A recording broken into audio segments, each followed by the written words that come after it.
A comfortable abode with a gorgeous view of the Mediterranean Sea will serve as a perfect rain shelter. Well, this is what a real estate advertisement might have looked like for Neanderthals 100,000 years ago. Welcome to the weird and wonderful caves you could live in, or not. Of course, back then, neither real estate and advertising had been invented yet. Never mind the fact that Neanderthals couldn't build houses and often lived in caves. Yet, one of those caves looks an awful lot like a residential building. It's situated inside a high limestone cape called the Rock of Gibraltar. If the Neanderthals had had an economy, the caves inside this rock would have cost a bundle.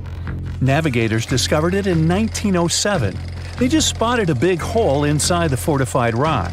For many years, scientists have studied this place and found some traces of Neanderthals. They discovered ancient tools in the cave and bones of old animals. But the coolest thing was, they found 4 caves inside the rock. It was like a residential complex. Neanderthals lived alongside neighbors and helped each other hunt and fish. They created feather decorations and painted abstract drawings on the walls. Imagine our ancient predecessors hanging out in these caves 100,000 years ago. And now, scientists hang out there and study the primeval past of Neanderthals in detail. At the end of 2021, archaeologists uncovered a gap inside one of the caves leading to an unknown tunnel. They crawled through this hole and opened a new space under the cave roof. This place has been closed off from the outside world for over 40,000 years. And it seems it was one of the most prestigious apartments in the entire mountain complex. It has high ceilings with ancient stalactites. The ruined stone curtains divided the apartment into several rooms. Scientists also found the remains of ancient animals and scratches on the walls. It seems that Neanderthals had never lived here, but they used to visit this place. Archaeologists found the shell of a sea snail called dog whelk. One of the Neanderthals brought it here for some reason, but the primary owners of this place were hyenas. These caves show that Neanderthals were closer to humans than to monkeys. They had a way of life and even some customs. There's still a lot of work ahead, and scientists hope to find new rooms inside this rock. Meanwhile, in 2003, archaeologists discovered another early dwelling on the Isle of Flores in Indonesia. Among the green jungle, they found a cave with ancient tools. At first, everyone thought the human ancestors lived here, but then scientists discovered an unusual skeleton of an adult. A thorough analysis showed the skeleton belonged to a 30-year-old woman, 3.5 feet tall, just above the waist of an average adult. The woman's weight was equal to the weight of an adult shepherd.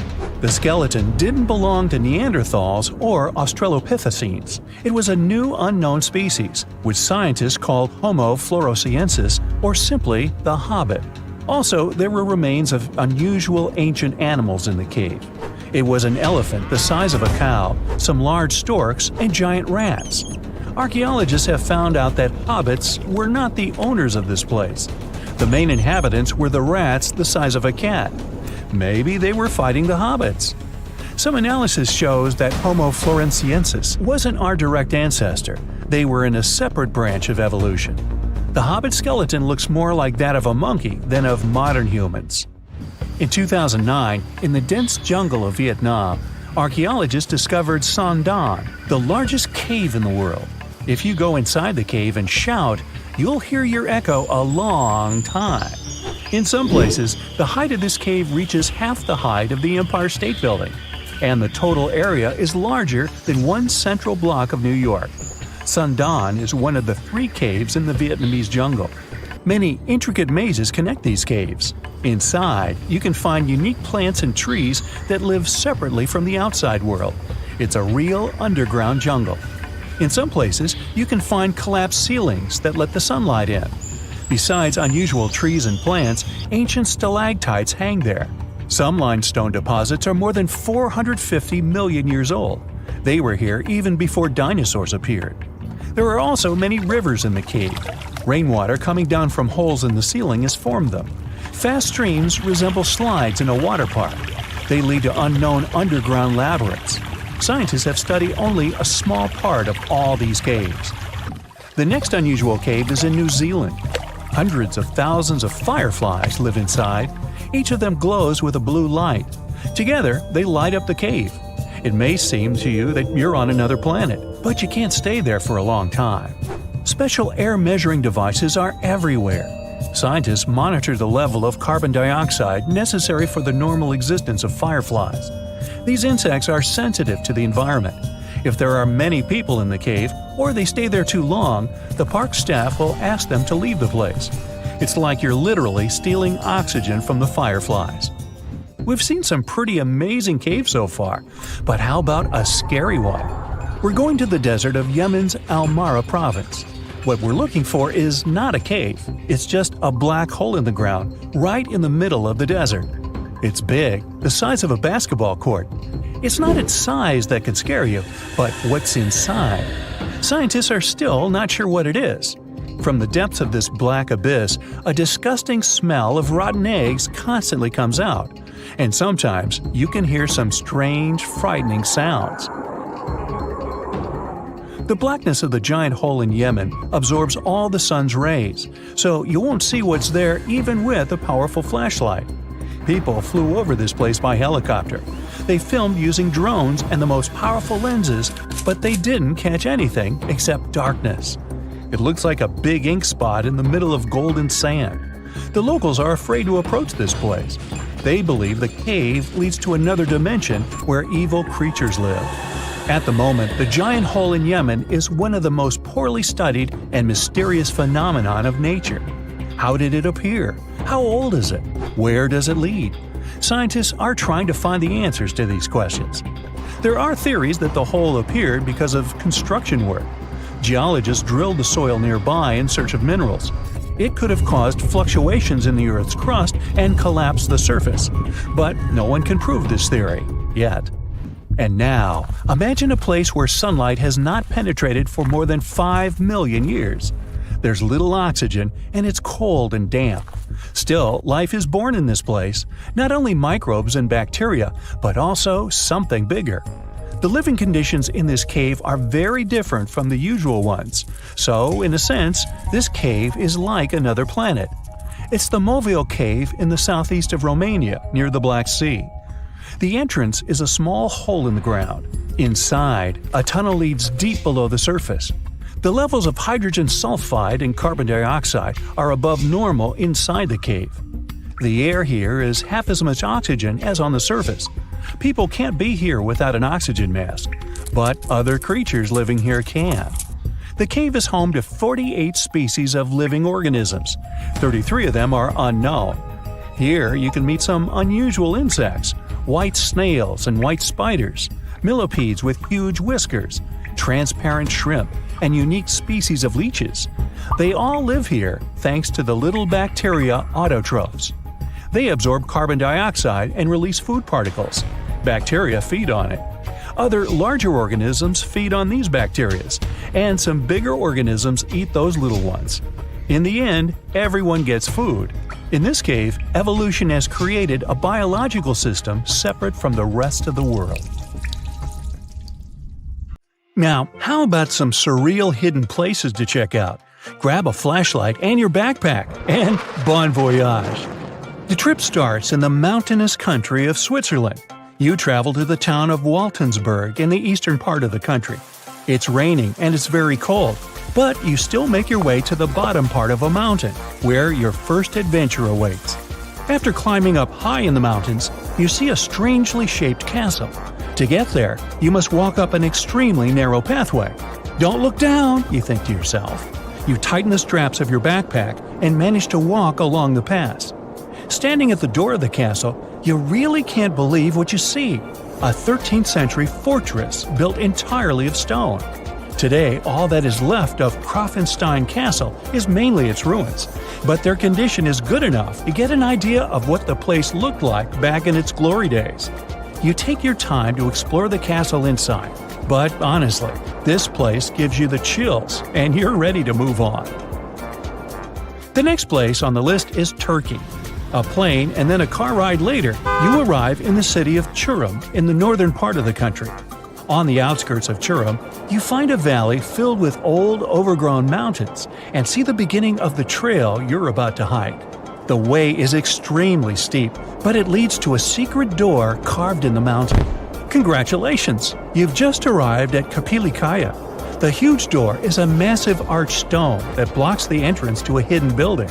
Experts think it has existed since the 2nd century BCE. Unfortunately, the huge door won't open, so what's hidden inside is a mystery today. It's guessed that there is a room inside.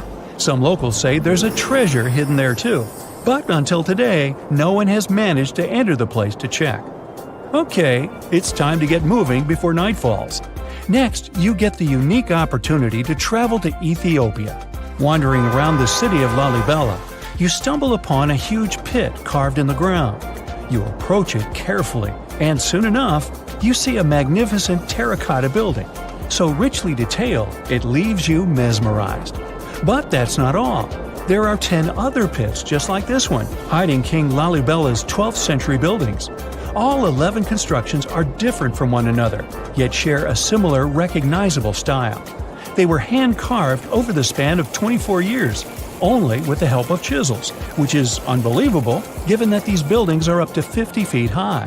That's about as tall as 5 African elephants stacked on top of each other, if you could do that. This unconventional way of construction made them entirely monolithic, meaning they were carved out of just one gigantic piece of rock. Pretty impressive, huh? Once you leave Ethiopia, you grab a flight to southern Italy, right there on the tip of the boot. No hiking is needed here. Whew! Your friend takes you to a site called Sassi di Matera. It's a Paleolithic city carved in the slope of a steep hill. You might feel like you've traveled in time here, as local stone houses and ancient buildings are unlike anything you've ever seen before. The site, also known as De Sassi, is suspected to be one of the first human settlements in Italy, dating back to over 9,000 years ago. Wandering around the town, you might get invited inside one of the cave-like houses. Oh, and as weird as it may sound, some of the streets run on top of people's homes. Talk about Paleolithic urban planning. You're probably becoming an expert on rock-cut architecture by now, but there are still a few sites left on your list. Next off, you head to Slovenia to visit the world's largest cave castle. This medieval castle was built on top of a 400-foot-high cliff and was designed to be impenetrable. Luckily for you, security is much more relaxed today. Still, if you're looking for a more challenging and less touristy way inside, you can get into the castle through one of its many underground tunnels. They were built over 800 years ago for the owner of the castle. He needed secret passageways to sneak supplies. Today, Pajama Castle is both enchanting and mysterious. I'd say it depends on whether it's a warm sunny day or a cold stormy night. After this medieval experience, you head on to visit Petra, a magnificent Jordanian monument found in the middle of the desert. To get around here, you'll need a large supply of water and sunscreen because it's going to get hot. But this site is worth it. The city of Petra is a marvel of the ancient world. Back in the 4th century BCE, this region was a trading hub at the crossroads of commercial routes. Petra was a wealthy city, home to the Nabateans, an Arab Bedouin tribe that thrived in the region for many years. The rock-carved gate-like structure Petra is famous for is called the Pharaoh's Treasure. It stands at the main entrance to the site and is said to have a treasure hidden inside. You might feel tempted to check it out for yourself, but that's an adventure for another trip. For now, you hop on another plane ride, this time to the Americas. First, you visit the USA, more specifically, the mountainous state of Colorado. You make your way to Mesa Verde National Park. There, in between the greenery and abundant vegetation, you'll find over 600 dwellings built in the cave beneath the cliff, carved deep into the mountainside. This ancient village is now considered a heritage site. The local Puebloan tribe built it back in the 1190s. One of its main buildings is called the Cliff Palace. It's a multi-story construction built from sandstone and mud mortar. The palace alone housed over 150 rooms. If you're feeling sporty, you might want to visit the balcony house. To get there, you'll have to climb a 32-foot ladder. You'll get to see a mid-sized village of 38 rooms, including 2 kivas. Those are traditional chambers that were built by the Puebloans for ceremonial purposes. Still, in the U.S., you make your way to the hills of South Dakota. You're there to visit one of the world's most impressive human-made sculptures on Mount Rushmore. What's so mysterious about this place, you might ask? Well, during Mount Rushmore's construction, a 70-foot-long secret tunnel was built behind the head of Abraham Lincoln. The tunnel was supposed to hold all the documents and artifacts important to the United States history. After the designers thought it through, they decided it was better to hide them in a safe box in the floor of the tunnel. The box holds the history of how Mount Rushmore came to be carved, as well as a brief history of the U.S. and the 4 presidents depicted on the mountain. Amazing, right? Now, you're headed down to Machu Picchu, a South American site hidden between the Peruvian mountains. Machu Picchu itself is already a mystery. Researchers still don't know why or even how the ancient Incan civilization managed to engineer the stone-built citadel all the way back in 1450 CE. To get there, you must endure a 3-day hike, reaching the impressive altitude of 8,000 feet above sea level. Or you can get a train, but that's no fun, right? You're here to check on a relatively new discovery. Back in 2010, French engineer David Crespi was taking measurements of the Inca ruins when he noticed a door he had never seen before. It was sealed off by stones. He went back to the site a few months later with an electromagnetic scanner. The scanner, which could detect objects behind walls, showed there were copious quantities of metals behind that sealed door. The researcher contacted the Peruvian authorities requesting to remove the rocks, but they didn't authorize it. As of today, the door is still locked. Whew, this trip was long, wasn't it? Make sure to get some rest, Indiana Jones. Oh, gravity, you heartless so-and-so. Well, that's what I think when I trip over a stone and fall face down. Of course, I'm not clumsy, you know. Anyway, gravity is a constant, right? Something entirely unshakable that we can always rely on in this ever-changing world. Unlike, love. Feeling romantic, sorry. But what if I told you that it's not as honest and clear as you think? There are places on our planet where gravity behaves like it's gone crazy. And that's why you clicked here. So let's take a look. Magnetic Hill in Leh, India. There's a stretch of road in India that's been attracting tourists from all over the world. It's no different looking from the surrounding landscape, and you could easily pass it by without noticing, if not for one very unusual and a bit creepy thing. If you stop your car on the magnetic hill going up the slope and put it on neutral, it'll start crawling upwards, eventually reaching the speed of up to 12 miles per hour. They say there's some sort of magnetic force at work here that tugs cars up the hill, hence the name. On top of that, even airplanes are said to gain altitude above this place. Skeptics offer another explanation, though. It's just the lay of the land that creates an illusion of going upwards, while in fact you're moving down the hill and vice versa. Whatever the truth, I'd like to see it for myself. Would you? Tell me down in the comments. The Crooked Forest, Poland. Near the village of Nowa Tarnowo, there's a forest in the depth of which you can find a strangely looking pine tree. Planted in the 1930s, there are 400 trees that sharply twist to the north almost at the roots, and then grow upwards in a semicircle. Although scientists offer different theories about the tree's weird growth, nobody can say for sure what made them look like that.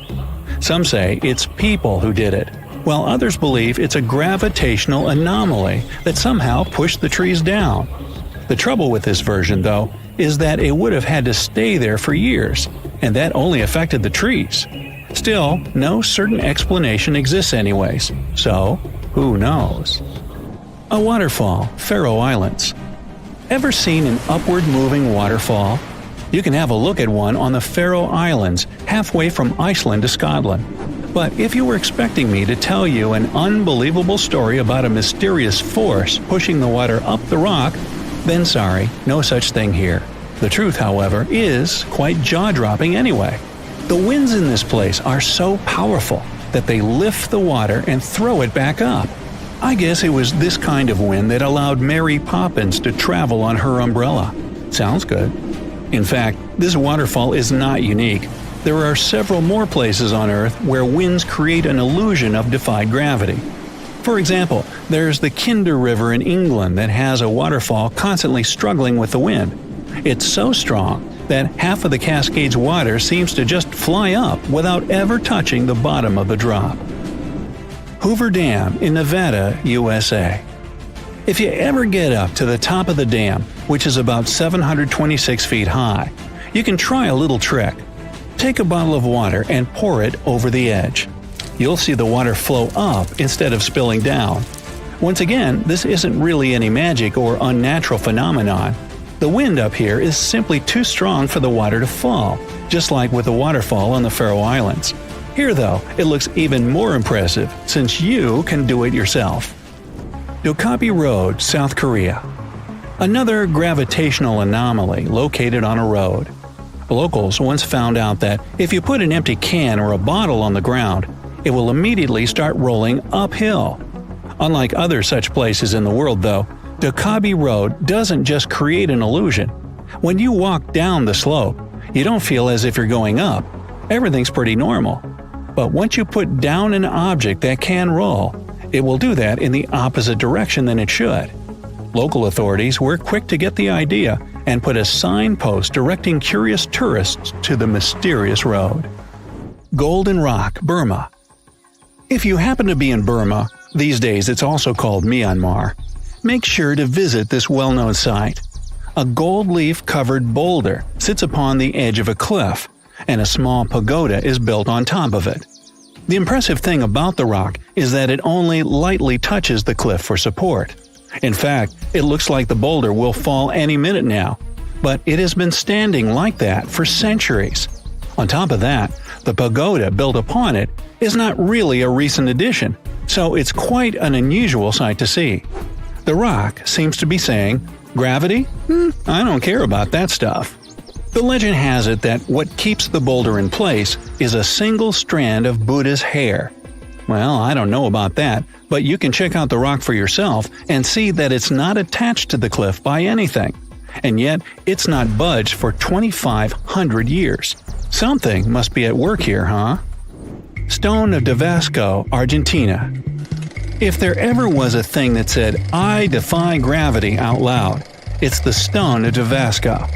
The huge 300-ton boulder stands precariously on the edge of a cliff and rocks a little bit from side to side in the wind. People even checked it by putting glass bottles under one of its edges. They exploded with another movement of the rock. Unfortunately, today you can't see this wonder of nature as it was a century ago. In 1912, the boulder suddenly dropped from its perch, which it had occupied for literally hundreds of years.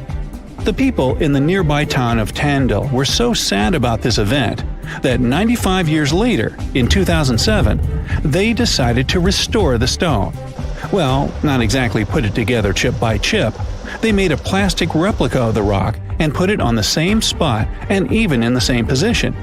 So even today, coming by Tandil, you can see its famous balancing boulder. More of a symbol now, of course, because it's no longer rocking and only weighs 9 tons, but instantly recognizable nonetheless. Devil's Tower in Wyoming, USA. Remember this place from the movie Close Encounters of the Third Kind? If not, you should go watch it, but not right now. This place doesn't make you feel like you're witnessing some magic and doesn't really trick gravity right before your eyes. Sounds almost boring compared with the rest of the sites on my list, right? But the true mind-blowing feature of Devil's Tower is that scientists can't explain how it came to existence in the first place. You see, it's an 867-foot rock formation with walls so steep they're basically vertical. But that isn't even the main thing. This piece of stone just rose amid rolling plains of Wyoming with nothing like it for miles and miles around. So how is it that such a flat landscape could have suddenly given birth to something so tall? Theories abound, but nobody has the answer yet. My theory? Well, perhaps here is where the Earth has a giant outie belly button. Well then, you come up with a better theory. Oregon Vortex, USA. The House of Mystery in Gold Hill, Oregon, amazes its visitors with gravity-defying effects. You can't stand straight there, always leaning to the side and having to hold on to something for balance. Balls roll upwards. And there's also a broom that stands perfectly still wherever you put it, unlike virtually everything else in this shack. The local Native American tribes called this place the Forbidden Ground, even before the house was built there, and they avoided approaching it. The owners of the shack, though, decided to turn it into an attraction, and they succeeded. They created an atmosphere of mystery around the place and spread the news about it in newspapers and later on the internet, and voila, a perfect anomaly is made. In fact, it's no more than a curiosity, a human-made optical illusion that tricks your eyes and other senses. Hudson Bay, Canada. Okay, we've talked about some pretty ambiguous stuff. But now it's time for the real deal, the Hudson Bay anomaly. This is probably the only place in the world where gravity is indeed lower than anywhere else on the planet. Even skeptics can't smirk at it because the difference has been measured with precision equipment. So, does it mean that the gravity here is as low as, say, on the moon then? Unfortunately, or is it luckily, I'm not sure yet, the difference is minuscule. The exact value is 0.005%, or 1/200%. You won't be able to feel it even if you try your hardest, but it's still there. Scientists say this anomaly exists because of the ice sheet that covered the area about 10,000 years ago. It compressed the rocks so much that they still can't fully recover, shifting the gravitational field in Hudson Bay. Sometime in the future, though, the gravity will return to normal in this area as well. No moonwalk for me then. There are many myths around arguably the greatest structure ever built by humans, the Great Wall of China. Some say it's so grand that it's visible from space. Others claim that you can see it from as far as the moon. Other theories suggest that the builders of the wall were left inside. Well, sorry to disappoint you, but all these impressive stories are just myths. But even with those stories busted, the Great Wall of China is an impressive and truly breathtaking structure. So let me tell you its true story. Today, China is one of the most populated countries in the world, counting as many as 1.4 billion residents. It's also one of the oldest nations in the world.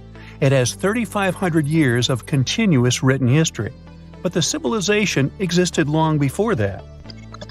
There is a theory that while the European continent, for example, was most likely reached by humans from Africa, China wasn't populated by settlers that came from somewhere else.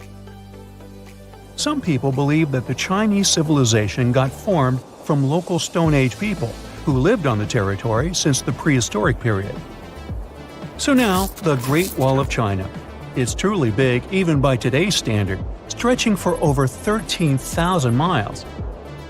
To imagine it better, it's almost 5 times the distance between New York and Los Angeles.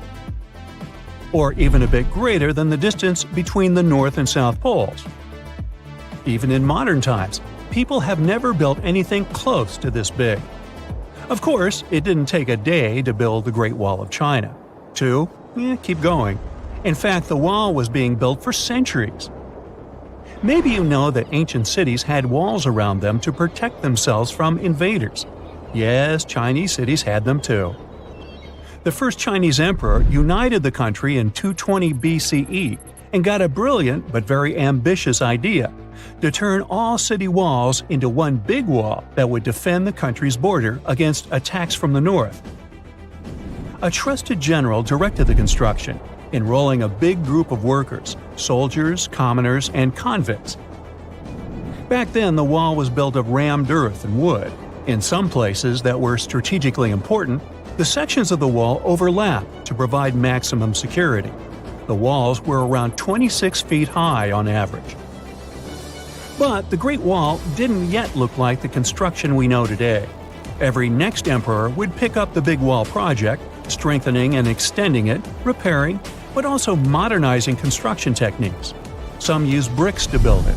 Others moved on to granite and marble blocks.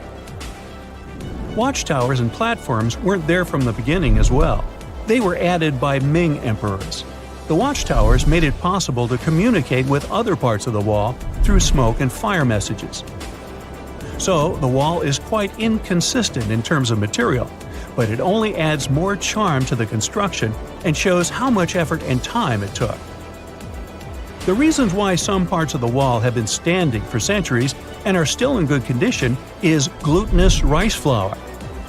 Turns out, this sticky rice mortar is almost like cement. It's very strong and waterproof, sealing the bricks so tightly together that even sneaky weeds can't grow between them. You may also notice that some bricks have writings carved on them. They were left by the workers who were building the wall. The purpose of those writings is quality assurance. They contain such information as location, quantity, and responsible officials. So, in the case of some problems with the quality of materials or constructions, it would be known who should be held accountable for it. Recently, a research group has looked through official historical documents of the Ming Dynasty that ruled China from the 14th to the 17th centuries. They came across records of secret doors in the Great Wall, so they decided to find them. They used a flying robot to capture continuous centimeter resolution photos of the wall. They photographed 90% of the wall that was built during the Ming Dynasty and discovered the remains of over 220 secret doors along the wall. Some of them have a specific width and height that allows only one person to go through. Others are large enough to allow 2 horses to pass at the same time. Why are the doors there? Well, the Great Wall's main goal was to protect the country from the enemy. Building doors that could let the enemy in would undermine the whole point of having a wall. So, of course, the doors were secret passages. They perfectly matched the surroundings topographically, and the exit on the outside was camouflaged with bricks so that it was almost completely indistinguishable from the brick wall. The wall was never just a defensive wall, and it was never completely closed. It could be opened on demand. It was also a structure used for trade and commerce, communication between inside and outside the wall, and of course, for defense and spying. Some doors were used for trade with the other side. Through smaller doors, a person would sneak out to spy on the enemy that lived on the other side. The hidden gates were also useful for a sudden attack. As you remember, some gates were camouflaged with brick on the outside. The exit was so indistinguishable that the enemy had no idea exactly where it was located. The inside entrance for Chinese soldiers was hollow, so they could walk through the wall and break the camouflaged exit gate from the inside, starting their surprise attack. Now, even though the main point was to prevent outsiders from getting into the city, the wall wasn't too effective on that matter. It could still be climbed over or marched around. So the wall was being watched at all times, and the guards gave signals to the troops if they saw the enemy approach. Also, the wall provided more time to mobilize and bulk up the country's forces or lure the enemy troops into a difficult strategic position. The construction stopped at the end of the 19th century. The wall lost its strategic and military importance due to technological advances. Over the centuries to today, only 8% of the Great Wall is in good condition, and the rest is damaged. Also, around 1/3 of the wall has disappeared without a trace, due to both natural erosion and human damage. I guess you could say it's now just a pretty good wall.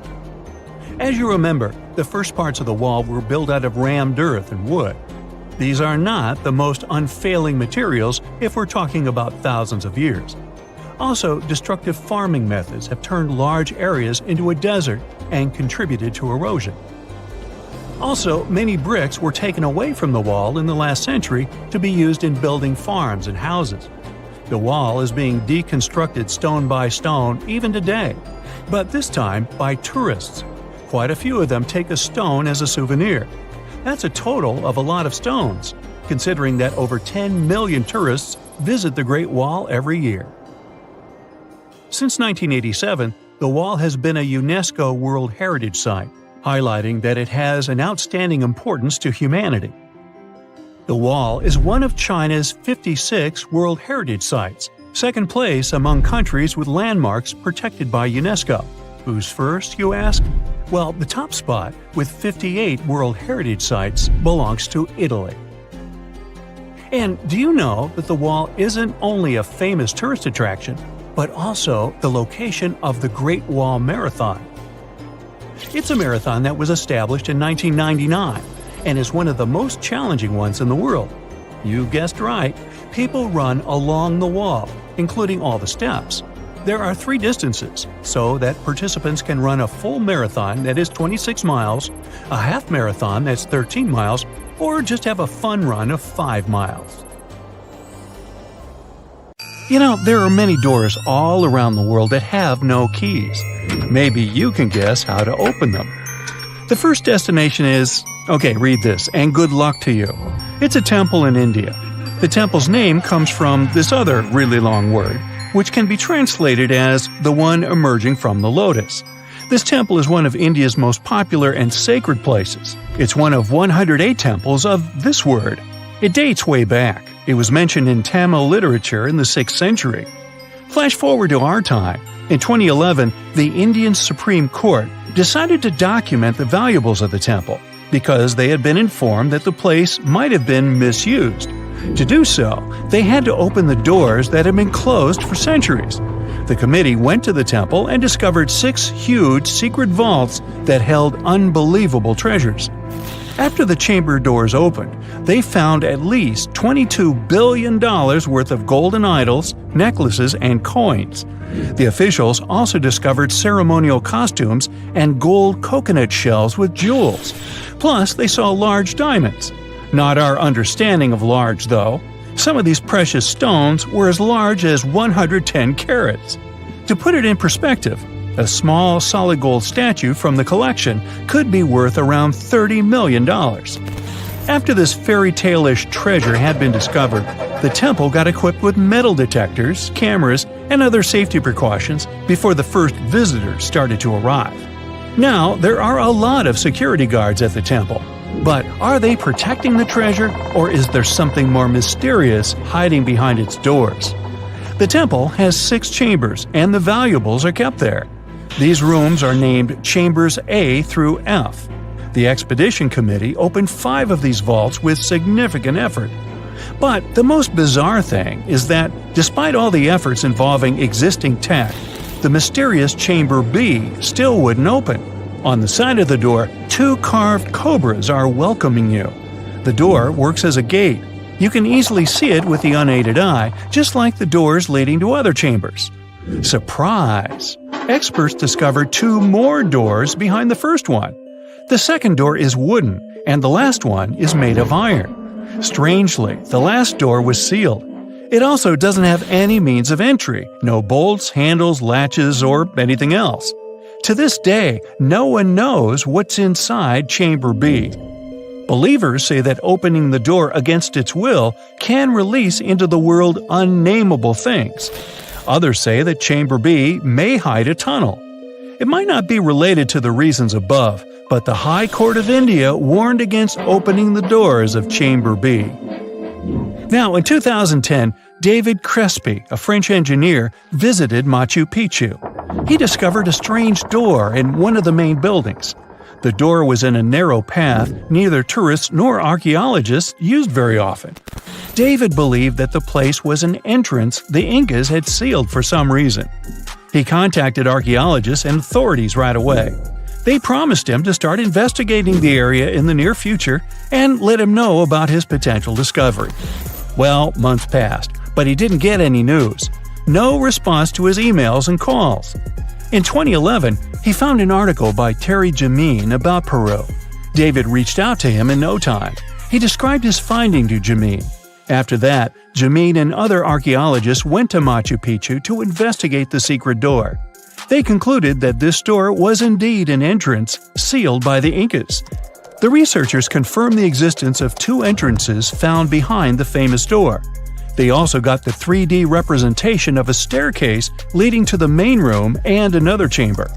The analysis also revealed several cavities, among which there was a vast quadrangular room. Plus, georadars detected some metals. Those might be golden and silver objects. Jamin and his team thought this place was a chamber of pre-Hispanic times.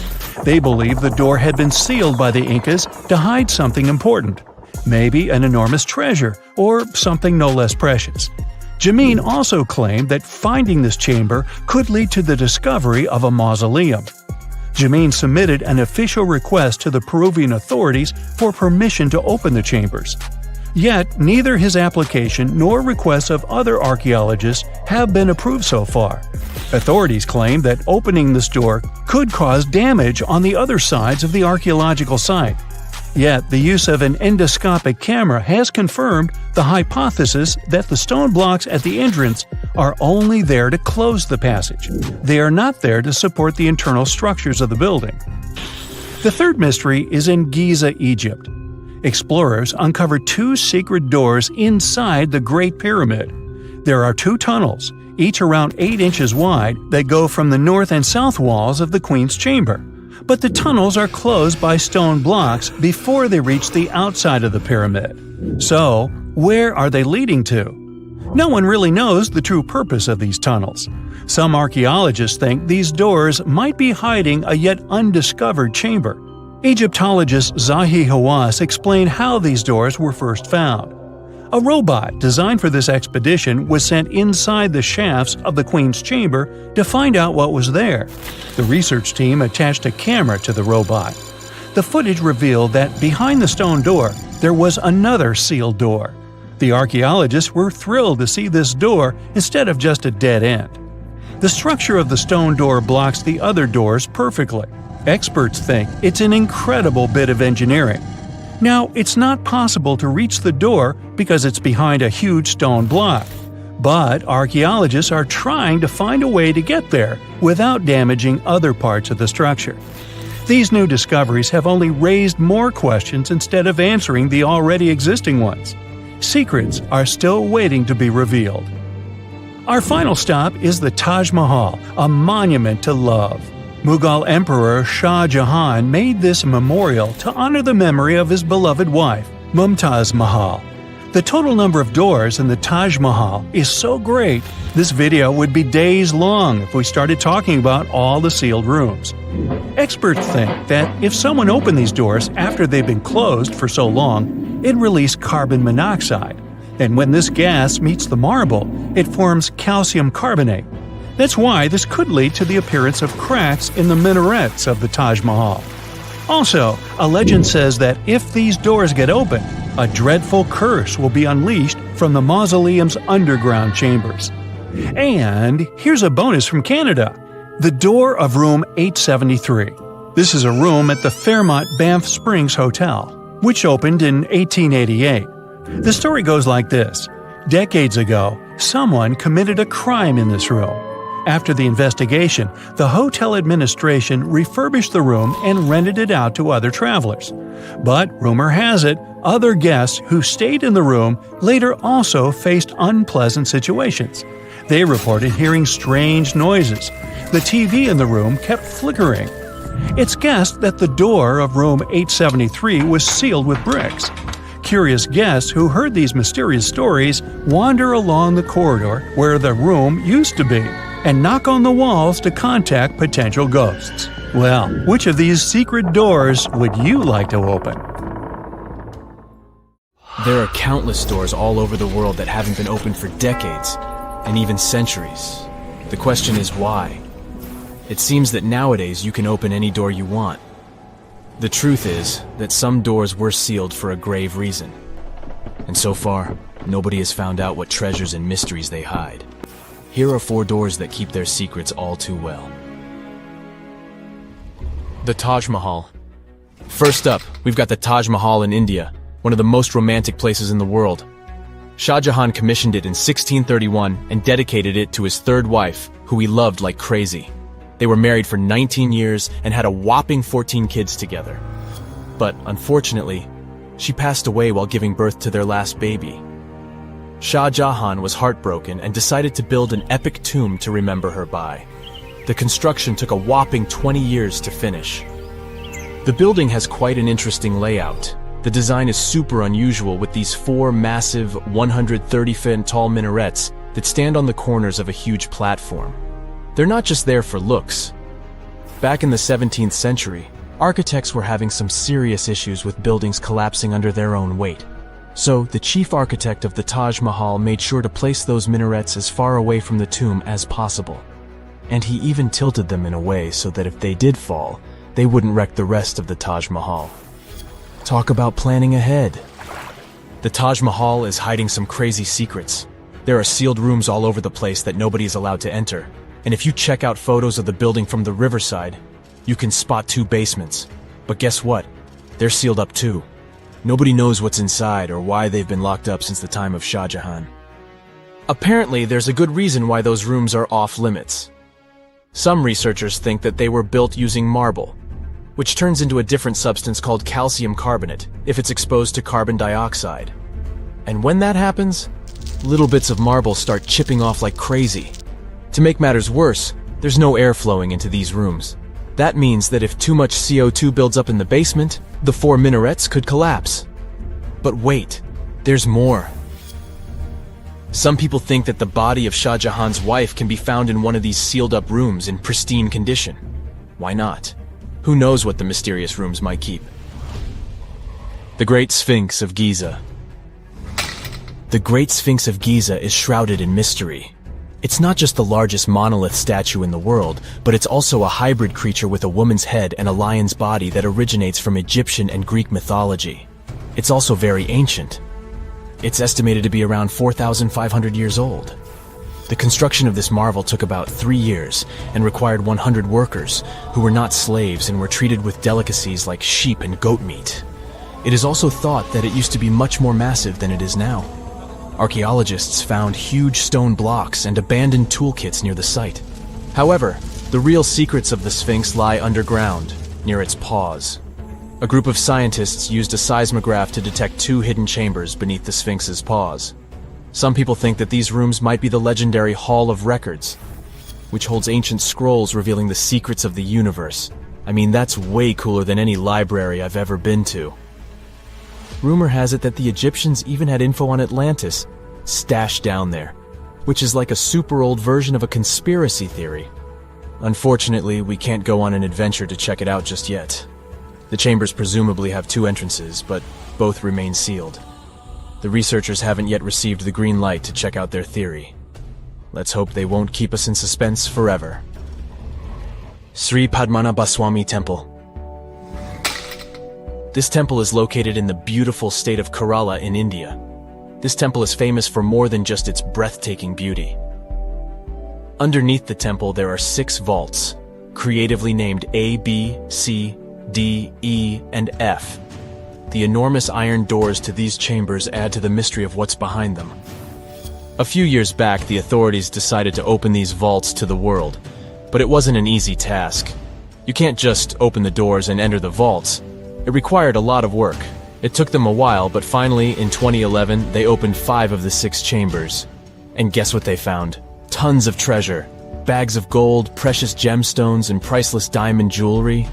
The estimated worth of everything found in the vaults is a whopping $1 trillion. It's like the temple was the real-life inspiration for Aladdin's Cave of Wonders. But wait, I said 5 of the 6. What happened to the last one? Vault B has remained closed, but not for lack of trying. They simply didn't manage to open it. There is even a belief that it's fatally cursed. Legend says that only a saint or sage can break the curse by chanting a specific mantra. But no one has been able to do this yet, presumably because we don't have saints or sages at our disposal.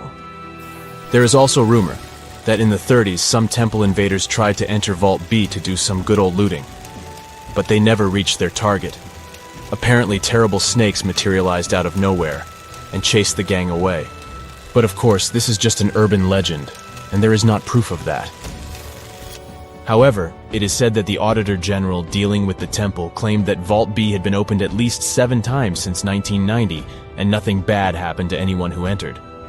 Who knows? Maybe we should send Indiana Jones to check it out. The First Emperor's Tomb. Deep under a hill, completely undisturbed and surrounded by dangerous traps, lies an ancient 2,000-year-old tomb. It belongs to Qin Shi Huang, the first emperor of China. He was born in the Qin state and became king when he was just a boy. But when he grew up and gained full power, he united the warring states ancient China was divided into by conquering them. After that, he created the Qin dynasty. When he died in 210 BCE, they buried him deep underground in a massive tomb. And when I say massive, I mean massive! Back in 1974, some farmers in Xi'an, China, stumbled upon something strange while digging a well, a huge terracotta soldier. This discovery led to an extensive archaeological dig that has continued for over 40 years, revealing a collection of thousands of clay soldiers.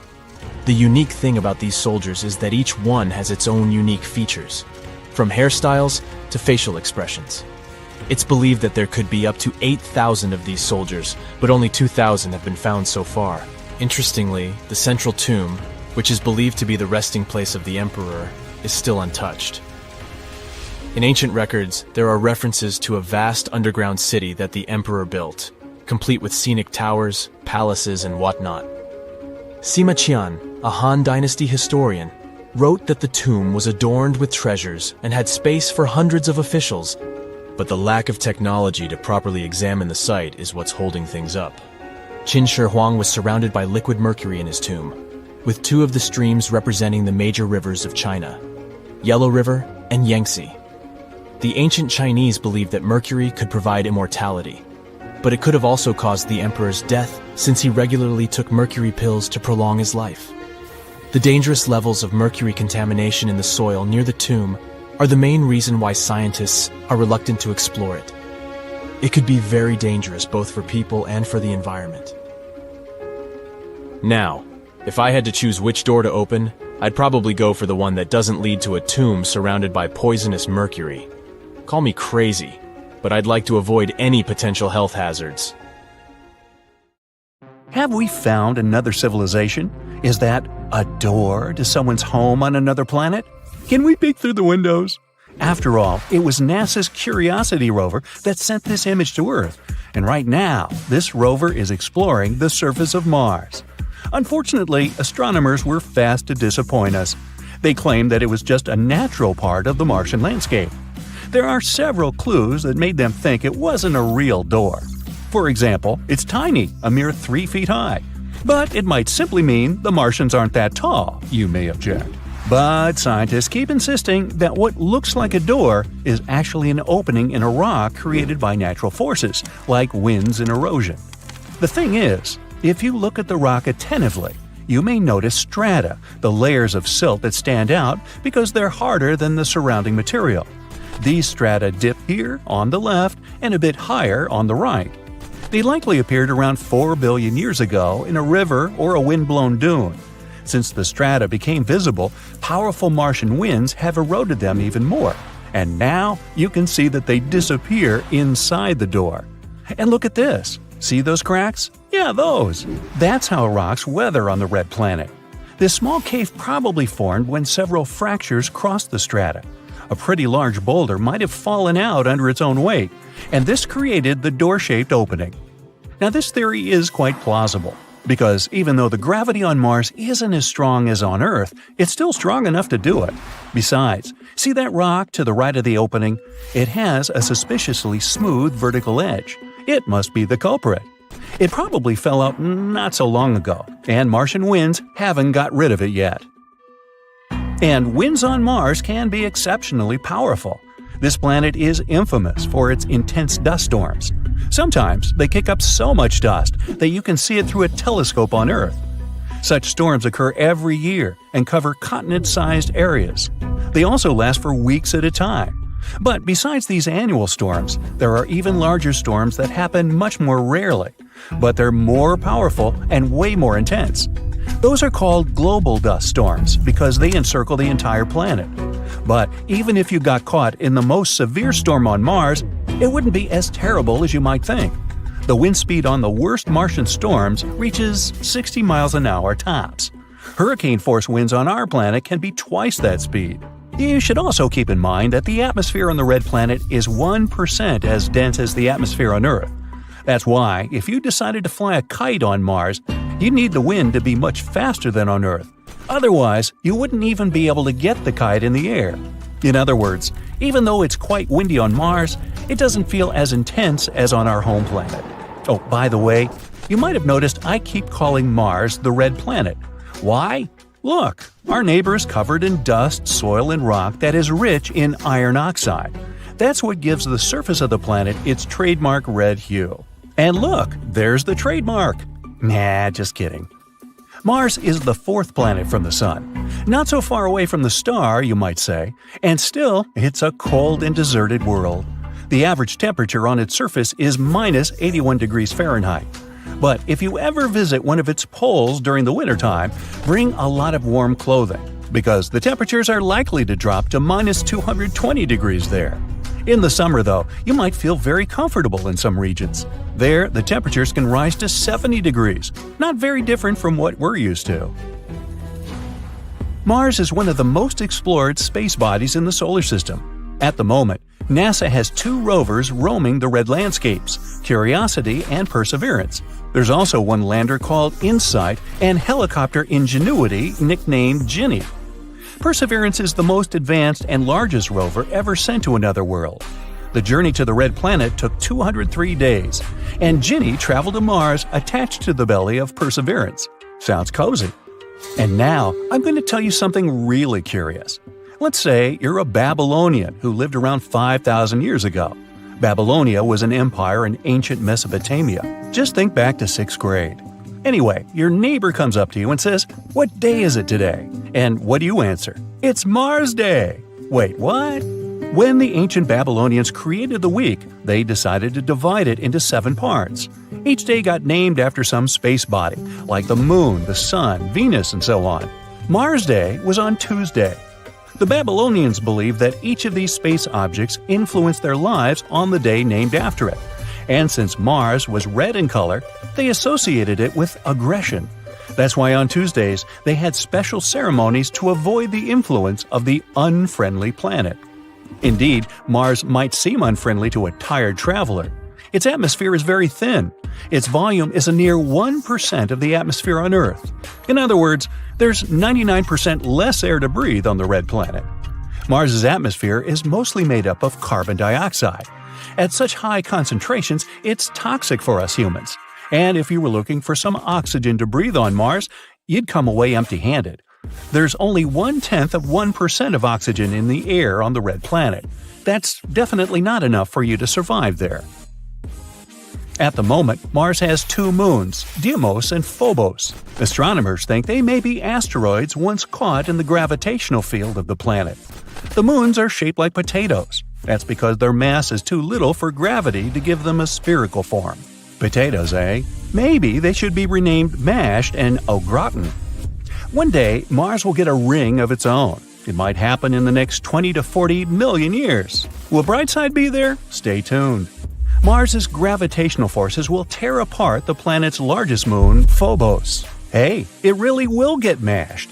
Some chunks of the former moon will crash into Mars, and others will break apart and create the ring around the planet. This ring might exist for at least 100 million years. The surface of Mars is cut by a huge canyon system known as Valles Marineris. Sounds like a pasta sauce. If it were on Earth, it'd stretch all the way from New York to California, over 3,000 miles. At its widest part, the largest canyon on Mars is 200 miles, and it reaches 4 miles at its deepest point. If you still have difficulties imagining the sheer size of this natural phenomenon, here you go. Valles Marineris is 10 times the size of the Grand Canyon on Earth. Now, since we're on the subject of gigantic things, let's talk about Olympus Mons. This is the largest volcano in the solar system, and it's on Mars too. It's 3 times as tall as Mount Everest on our planet, and that's the tallest mountain above sea level. And the base of Olympus Mons is as large as the state of New Mexico. Now, scientists think there could have been water on Mars in the past. What made them think so? They found lots of ancient river valley networks and lake beds on the surface of the red planet. Plus, on Mars, there are minerals and rocks that could only form in liquid water. Mars might even have experienced terrible floods 3.5 billion years ago. These days, there's still some water on the red planet, but Mars's atmosphere is too thin for this water to stay in its liquid form on the surface. Now, it only exists in the form of water ice. You can find it just under the surface of the planet in its polar regions. The only place where this water is visible is at the North Polar Ice Cap. Also, sometimes, salty water flows down crater walls and hillsides, and there are tiny quantities of water in the planet's atmosphere, but it only exists as vapor. So, as a vacation spot, I think I'll pass. So, there's a mysterious doorway in the middle of Antarctica. Some people think it's Bigfoot's vacation home, or a shuttlecraft from Star Trek, or maybe a door to Agartha, a mythical kingdom some people believe is located in the center of the Earth. Well, the scientists debunked all these poetic theories and explained that what looks like a mysterious doorway is located in an area of fast sea ice. It's offshore of the coast and is full of little islands with shallow water around them. When ice flows around hard rocks hidden underneath, it can create patterns that look odd but are totally normal. In this spot, the ice is thin, so the rocks underneath have a big effect on how the ice moves. The cold winds in Antarctica also shape the ice and snow and make it look like they're lines and shapes. So, the mysterious doorway is just a rocky ridge poking out because the ice has melted a little. The top of the doorway is the tip of the rock, and the sides are snowy trails left by strong winds blowing in the same direction. It's essentially an iceberg that got stranded and is melting in one place. One YouTuber found another out-of-place mysterious object more than 150 miles off the shore of Antarctica, a 400-foot-long ice ship. The internet went wild with theories like that the ship must have ended up there right from the Bermuda Triangle. But there was no scientific proof that it was a ship and not just a large chunk of ice. And once some other internet users revisited the place, they noticed the ice melted in the summer and the hypothetical ship was gone. Another mysterious Google Maps find in Antarctica was a pyramid. And before you make up an exciting theory about how the ancient Egyptians built a secret base here, I have to tell you it turned out to be just a mountain. It's part of the tallest mountain range in Antarctica that stretches for almost 250 miles. It's not the first pyramid on this continent, as explorers from the British Antarctic Expedition found another unusually shaped mountain and nicknamed it the Pyramid. But this one didn't even have a pyramid shape. Here's one Antarctic find that definitely won't disappoint you: a giant ice shelf that reminded scientists of the Grand Canyon. A special submarine robot named RAN covered over 600 miles under the thick ice and brought back some amazing footage of icy mountains, valleys, flat plateaus, and swirly patterns made entirely of ice. One of the strangest things RAN found was giant bowl-shaped holes, or scoops, in the ice. Sadly, scientists lost track of the robot. They think that curious Wendell seals may have accidentally bumped into RAN and caused it to get stuck. To save energy, RAN probably shut itself down, and the scientists couldn't find it again. But the team is hoping to build a new robot and continue exploring this icy canyon to see how the patterns under the ice might change over the years. Another huge Antarctic canyon was found thanks to bad weather. A team of sound experts had to pause their work at the Casey Research Station in a storm. Instead of waiting around, they decided to use the unexpected free time to map the seafloor near Adams Glacier. And that's how they found a canyon that is almost 7,000 feet deep, almost 30,000 feet wide, and stretches over 28 miles away from the glacier. During the mapping, they discovered just part of the canyon before they had to go back to the research station. But when bad weather came in again, the ship went back and mapped more of the canyon. They were working in waves up to 13 feet high and super powerful winds, but they managed to get about 15 hours of data to complete their map. On the way back to Australia, they stopped one last time, and now they've got a full picture of the canyon.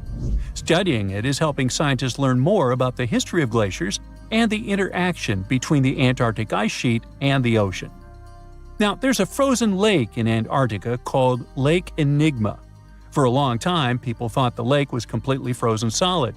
But during one expedition, researchers found that under the thick ice, there was a layer of liquid water about 40 feet deep. To learn more, they drilled through the ice and sent down a camera to explore what was hiding in the lake's depths. The lake's water, which they think comes from the nearby amorphous glacier through a secret underground pathway, was filled with strange microbial life. These tiny microbes lived in mats that covered the lake bed. Some of the mats were thin and spiky, and others looked like crumpled carpets, or even small tree-like shapes that grew up to 16 inches. Many of the microbes could make their own food through photosynthesis, just like plants do, and it gave the lake a high amount of oxygen. One of the coolest discoveries was a type of microbe which usually lives in low-oxygen places. Lake Enigma might be similar to environments on icy moons like Europa or Enceladus, so it could mean that these moons also have hidden water under their ice and possibly microbial life too. One more mind-boggling discovery from Antarctica is tiny pieces of amber in mudstone, found here for the very first time. It took scientists years of studying incredibly well-preserved fossilized roots, pollen, and spores that they found back in 2017. Amber proves that resin-producing trees once grew in Antarctica, part of a lush rainforest that existed near the South Pole during the mid-Cretaceous period. Back then, disclaimer, I wasn't around then, the trees would have had to survive through months of darkness during the long Antarctic winters. Scientists believe they adapted by going dormant for a long time. The amber pieces the scientists found are tiny, but they are beautiful shades of yellow and orange with bumpy surfaces that show how the resin flowed out of the trees. This resin likely leaked out to protect the trees from insects. It was preserved because water quickly covered it and kept it safe from sunlight and air. A scientist was browsing through satellite images for brown trails of penguin waste and found 4 new colonies of emperor penguins at the base of the globe. These new colonies likely have been around for years, though 3 of them are rather small, with fewer than 1,000 breeding penguins each. One of the new colonies was found close to a place called the Lazarev Ice Shelf, where there used to be a larger penguin colony.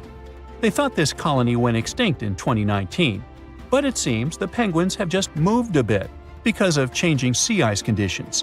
So studying them can help us learn more about how emperor penguins adapt to changes in the environment.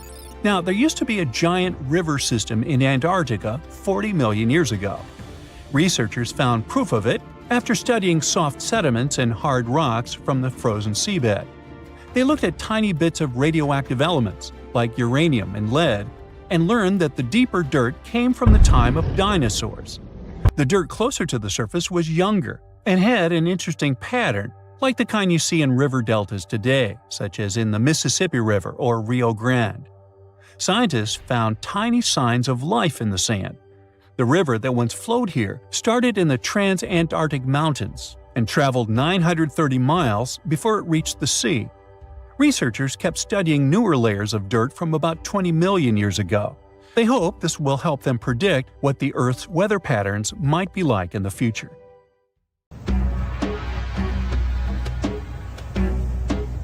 This is not a dune set. This is a very real desert in Niger. Jado was probably built by the nomadic Sao people and is filled with ksars, which are fortified houses made of salt and clay, with giant walls and secret passages. Located deep in the desert, it was once a vital stop for trans-Saharan caravans, but is now a hotspot for smugglers and bandits. The site has been off-limits since 2002 due to its dangers. The origin of the ksars remain a mystery. No archaeological studies have been conducted, leaving many questions unanswered. Even today, shifting sands reveal and conceal parts of these ancient ruins, fueling local speculation about what might still be hidden beneath the desert. Speaking of connective tunnels, scientists were blown away by the discovery of lava tubes in Saudi Arabia. These underground passages form when molten lava cools down. Researchers believe that ancient nomadic groups may have utilized these tunnels to survive the super harsh desert climates. While excavating the tunnels, archaeologists uncovered artifacts, rock art, and skeletal remains. The art and animal bones show that the people who used the tunnels were probably sheep and goat herders.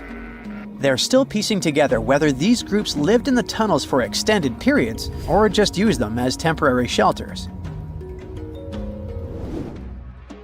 The Great Pyramid of Giza has been standing for thousands of years, but it's still hiding secrets.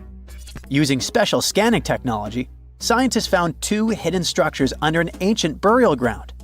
The first is a shallow L-shaped structure, and below it is a much larger space that could be a final resting place or a chamber. The smaller structure was filled with sand on purpose, while the deeper one might be an empty chamber.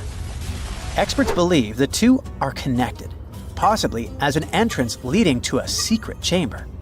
This is big news because it might give us some more insight into who built the pyramids and why. The world is full of ancient writing, but some messages refuse to give up their secrets, like the mystery of the Bashplemi tablet. This unusual stone, pulled from a lake in Georgia, is covered in symbols no one can read. Even with modern technology, experts are completely stumped. The tablet is about the size of a book, with 60 symbols carefully carved into its surface, but 39 of them don't match any known language. Some resemble scripts from ancient civilizations in the Middle East, India, and Egypt, but none are an exact match. To make things even trickier, part of the tablet is broken off, meaning a piece of the puzzle is missing forever. To rule out a hoax, scientists studied the tablet closely. They confirmed it's made of vesicular basalt, an extremely tough local rock. Whoever carved these symbols must have been really skilled. Based on similar archaeological finds, experts believe the tablet could date back thousands of years, possibly to the late Bronze or early Iron Age. Some symbols repeat, which could mean they're numbers. Maybe it's an inventory list, a record of battles, or even an offering to the deities. Until someone cracks the code, the Bashplemi tablet remains an unsolved mystery from the depths of history. Experts are still stumped with what this Minoan disk might mean. The Phaistos disk is one of the most mysterious finds from the Minoan civilization. This 6-inch clay object, discovered in 1908, has strange spiral markings that no one has fully decoded yet. The disk has 241 symbols on both sides, showing everything from people and animals to tools and plants. Experts have come up with many theories about what the symbols mean. Some think it's an early form of Greek. Others suggest it's a prayer or a hymn. And some even believe it could be a letter from a king in Anatolia to a Greek ruler. Let's see who will be the first to figure this out. It's always a fun day at an archaeologist's office when they find something as big as a 2,000-year-old marble head. A French archaeologist mission went digging inside an old medieval house near Alexandria in Egypt and found a statue's head depicting an old, possibly ill man. This statue dates from the last Egyptian dynasty before it became part of the Roman Empire, and the site where it was found is associated with the likes of Cleopatra and Mark Antony. For archaeologists, even the smallest finds at this site means a lot. You've heard of Lucy, right? The Australopithecus that was an early ancestor for us humans. Well, scientists found some of her species' footprints somewhere in Tanzania. The so-called Laetoli footprints are over 3 million years old. The trail stretched 88 feet and has about 70 footprints, left behind when a bunch of early humans walked across some wet volcanic ash. What's cool is that these early humans were already walking on 2 feet, like us, not all hunched over like apes. The close spacing of the prints shows they probably had short legs and a shorter stride than we do today. In an ancient Egyptian temple, archaeologists uncovered a shrine unlike any other, a place dedicated to falcons and 2 mysterious deities. One deity had a falcon's head, while the other wore a crown with a sun disk and cow horns. But the most baffling discovery was an inscription that read, it is improper to boil a head in here. At the heart of the shrine, there are 15 headless falcons carefully arranged on a pedestal, likely as offerings to the falcon-headed deity. One theory suggests the birds were boiled first, perhaps to pluck their feathers, before being placed in the shrine, following the strange rule carved into stone. Archaeologists also found a 13-inch iron harpoon nearby. Its true purpose remains unknown, although the shrine also held remains of fish, mammals, and bird eggs, suggesting that the rituals may have included feasting. And speaking of ancient Egypt, meet Hathor. Scientists named her after the ancient Egyptian deity of motherhood, music, and singing. This wooden statue, housed at the Metropolitan Museum of Art, was thought to be just a beautiful artifact, until a surprising secret was uncovered. Using an X-ray machine, experts found a mechanical operating system inside it, with pulleys and axles connecting her shoulder to her left leg. When activated, the system made her hand raise and lower, an engineering marvel from over 3,000 years ago. The statue was created during Egypt's Middle Kingdom, around 1800 BCE, and is often compared to 19th century automata due to its advanced design. It's believed the statue was used in religious ceremonies, symbolizing Hathor's role in dance and music. An unexpected discovery happened in northern Kuwait, where a Kuwaiti-Polish team uncovered a mysterious 7,500-year-old statue. The statue features an elongated skull, no mouth, narrow eyes, and a flattened nose. This feature is thought to be an Ophidian figurine, named after the Greek word for snake, and it was likely made by the Ubaid culture, a civilization known for their pottery skills. While no one knows exactly what role this weird statue played, it might have been linked to rituals or symbolic practices. Some scientists think these figurines, found in homes or final resting places, were tied to important cultural beliefs. We couldn't mention unresolved mysteries of this world without speaking about these elongated skulls. In the deserts of Peru, researchers uncovered 5 ancient skeletons, 2 with unnaturally elongated skulls. While head shaping was common in many cultures, these skulls defy explanation. Local legends tell tales of the so-called gentiles, a mysterious race banished underground by the powerful deities. Some say this is what the skulls represent. Others think this is some type of genetic anomaly, which was confirmed after finding an infant skull, too large to be artificially shaped.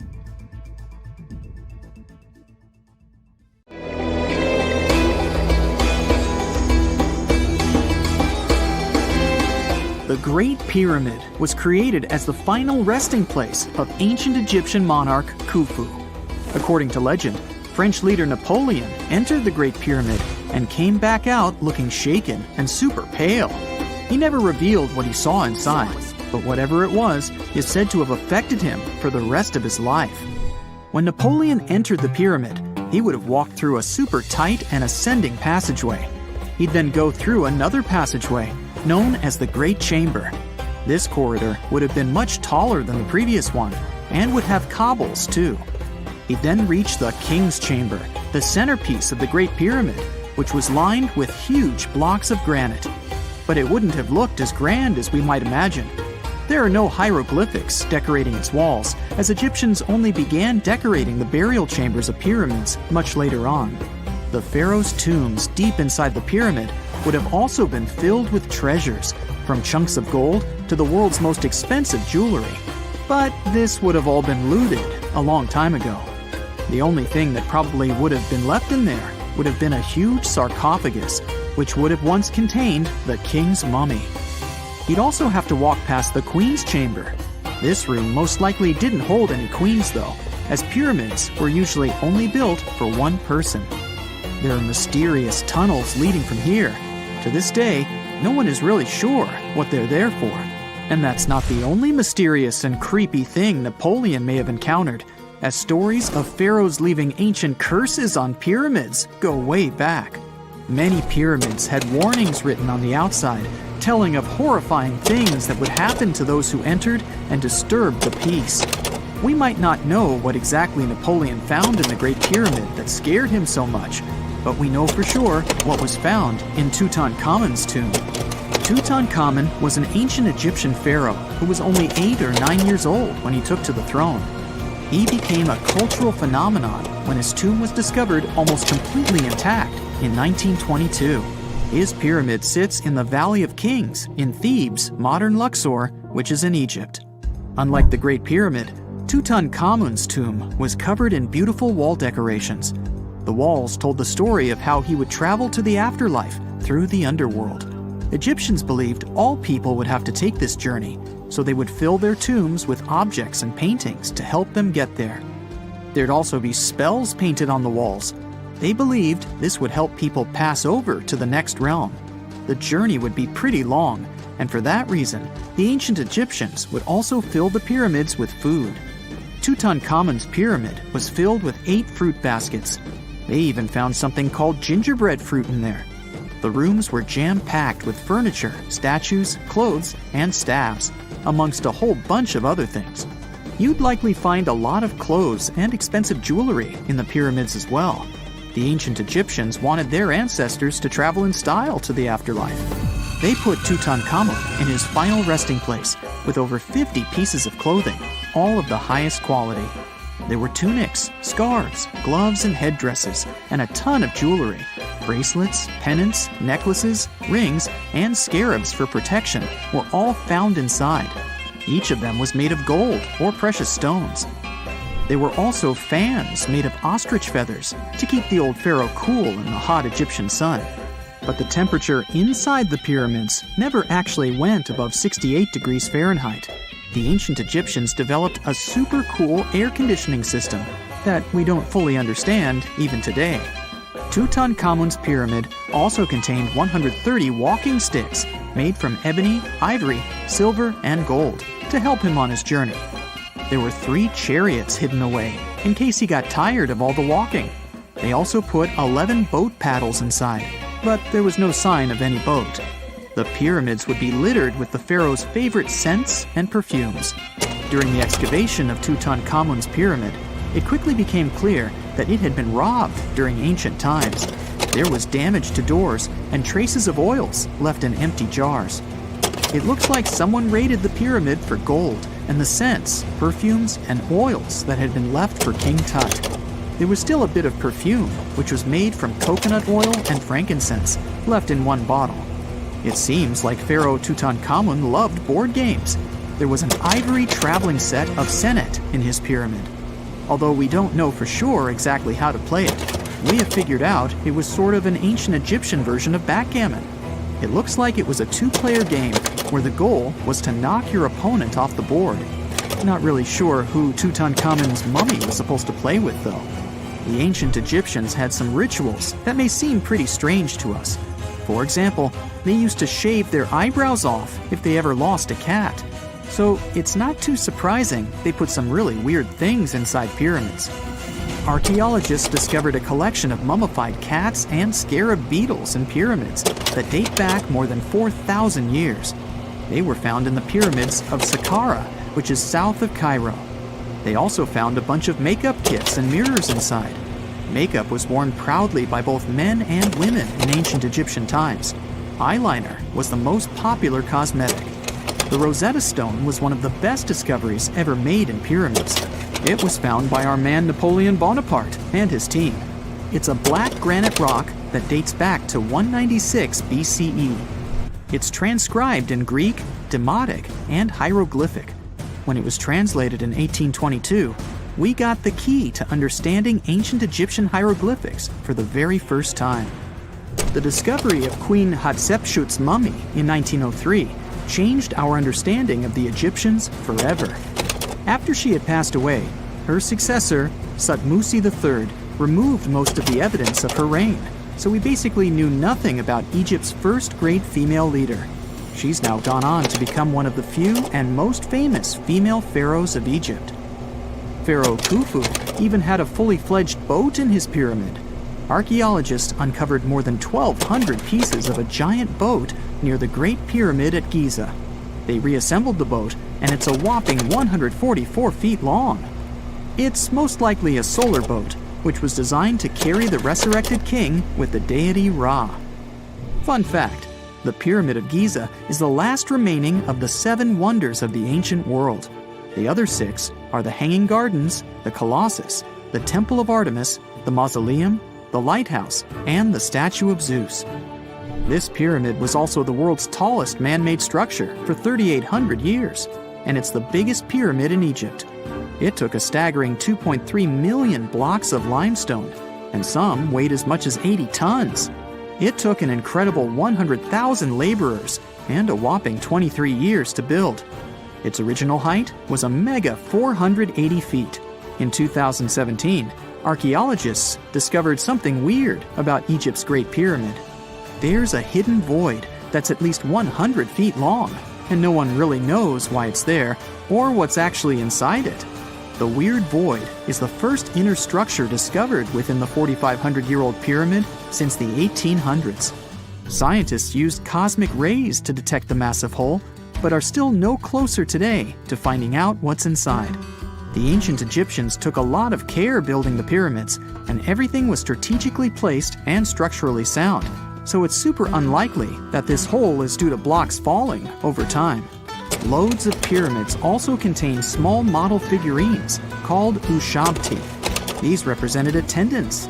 They believed they would come to life to serve the pharaohs in the afterlife. But it's amazing that all this stuff actually fit inside. There isn't actually a huge amount of space inside the structures. It's mostly just rock. Clouds of blazing ash obscure the sun. The ground is shaking. People are running in different directions. A volcanic eruption has begun. And it started suddenly. A small, sunny coastal town is facing one of the most devastating natural disasters. The ash will settle. Lava will spill out of the volcano's mouth. And within a few hours, the ancient city of Pompeii will be in... Wait a minute. People get into cars and drive away. This is not Pompeii. This is a modern town. Huh? Is it possible for a city to get buried during an eruption today? Unfortunately, yes. Welcome to Montserrat, which is also called the Pompeii of the Caribbean. Montserrat is not a city. This is the British Overseas Territory in the Lesser Antilles, one of the Caribbean islands. It has the Soufriere Hills volcano that turned the lives of many residents of the capital, Plymouth, into a nightmare in 1995. But what kind of place is this, and why do people live here at all? The Montserrat area is not very big. It's about 6 times smaller than the Chicago area, and there aren't many people living here. Before 1995, the population of Montserrat was about 15,000 inhabitants. It's not a lot, but the island gathered several different cultures, as it was inhabited by the Irish, Africans, and indigenous people. Montserrat is one of the youngest volcanic islands of the Lesser Antilles. Before 1995, the Soufriere Hills volcano erupted here in the 17th century. Many years had passed since then, so people were not very worried about its new awakening. They rested, worked, had fun, went boating to other islands, and all this continued for about 300 years. Then, the serene paradise life ended. In 1995, seismic activity began. It continued for several months and led to an explosive eruption in 1996. Fortunately, no one got hurt, but the real disaster hit in June 1997. Something bad started happening at the top of the Soufriere Hills. At an altitude of about 3,000 feet, the volcano began spitting out ash clouds, rocks, and hot gas, releasing its boiling innards, which were rapidly falling down the steep slope. The locals were terrified. Some people had evacuated from the island by that time. They had to leave their homes and sail away, but some locals stayed and didn't survive. The pyroclastic flow destroyed many buildings, streets, and roads. In case you didn't know, the pyroclastic flow is a dense, thick mix of volcanic ash, lava, and hot gases that moves as an incandescent mass at high speed. It burns and destroys everything in its path. On that day, the pyroclastic flow was moving at 62 miles per hour, with its temperature reaching around 1470 degrees Fahrenheit. Imagine boiling water. Pretty hot, isn't it? And the temperature of that pyroclastic flow was almost 7 times higher. One part of the inhabitants of the island moved to its northern part, and the other migrated to the neighboring islands. Since then, Plymouth has become a ghost town. Thanks to the solidified magma, you can see buildings that seem to have particularly sunk through the ground or are stuck in textures. The streets are deserted, and the roads are covered with a thick layer of volcanic mass. After the eruption, only 1,000 people stayed on the island. There are about 4,500 people living there now, all of them in the northern, safe part. The southern side of the island is now called the exclusion zone. It's divided into 5 parts: A, B, C, F, and V, the most dangerous area. Why is it dangerous? Because the volcano is still active. Periodically, it spits out clouds of ash. It can erupt with devastating force at any moment, but that doesn't stop thrill seekers. Montserrat attracts many tourists who like to walk in the picturesque areas near the active volcano. People also love the ghost town. The roofs of houses, spires, and the remains of the clock tower stick out of the solidified lava. Broken windows with torn curtains and dilapidated former hotels attract many tourists. You can enjoy the beautiful tropical northern part of the island and see the apocalyptic picture in its southern part. Locals actively promote tourism and advertise their home as the Pompeii of the Caribbean. Would you like to visit this place? Living next to a volcano is quite risky, but how about living inside a volcano? Near 220 miles south of Tokyo, there's a beautiful island of Aogashima, most of which is occupied by an active volcano. But how can people live inside a volcano and not be afraid? The answer is simple. This place is too beautiful. Besides, the last major eruption occurred there at the end of the 18th century. People don't live right inside the crater, that would be too much. A small settlement is located inside the outer wall of the crater, far from the geothermal activity and quite far from the dangerous peak. But it's still a pretty extreme place to call home. The population of the island is about 170 people, and they're not going to leave. Here you can find only one shop, one post office, free camping, and a couple of guest houses and 3 bars. It sounds pretty cozy considering that all this is located in a green paradise. But in 1785, this paradise resembled Pompeii during the infamous catastrophe. According to stories and remaining records, the first tremors occurred on May 18 or so. It was a warning of the impending disaster. At that time, 327 residents lived in Aogashima. It's not known whether they attached importance to the small earthquake, but they continued to live peacefully for another couple of weeks. The volcano's activity increased. The disaster was inevitable, so evacuation from the island began on June 4. Unfortunately, it was too late. There were earthquakes, terrible roars, and streams of hot lava that covered trees, roads, and houses. Many didn't survive that day. And still, the descendants of those who escaped from the island that day now reside in Aogashima. Aren't they afraid of another eruption? They look at this situation differently. Nothing can stop nature, so there's no point in resisting. And if there's no eruption, then it's better to enjoy the picturesque views and the relaxed rhythm of the island. Few people live there, and there's almost no urban entertainment, but still, you can find what to do. In the afternoon, you can walk along the Green Mountain Range and enjoy the view of the Philippine Sea. You will feel one with nature, beautiful birds, the warm sun, and the physical exertion of the trip. It will all charge you with energy and inspiration. You can also go fishing, camping, or chat with the locals. At night, you can look at the stars. The night sky is perfect in Aogashima. Away from city lights, there's a low level of light pollution. A detailed star map can help you study celestial bodies without a telescope.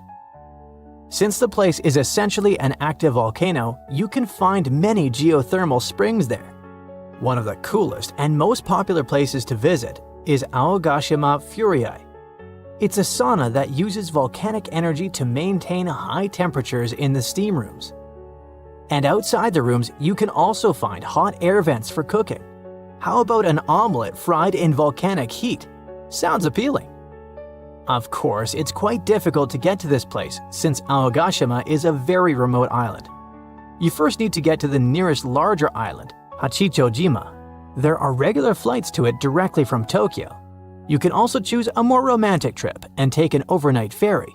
It's only 2.5 hours by boat between Hachichojima and Aogashima. But if you've spent enough money, you can pay for a helicopter trip and spend a mere 20 minutes to get there.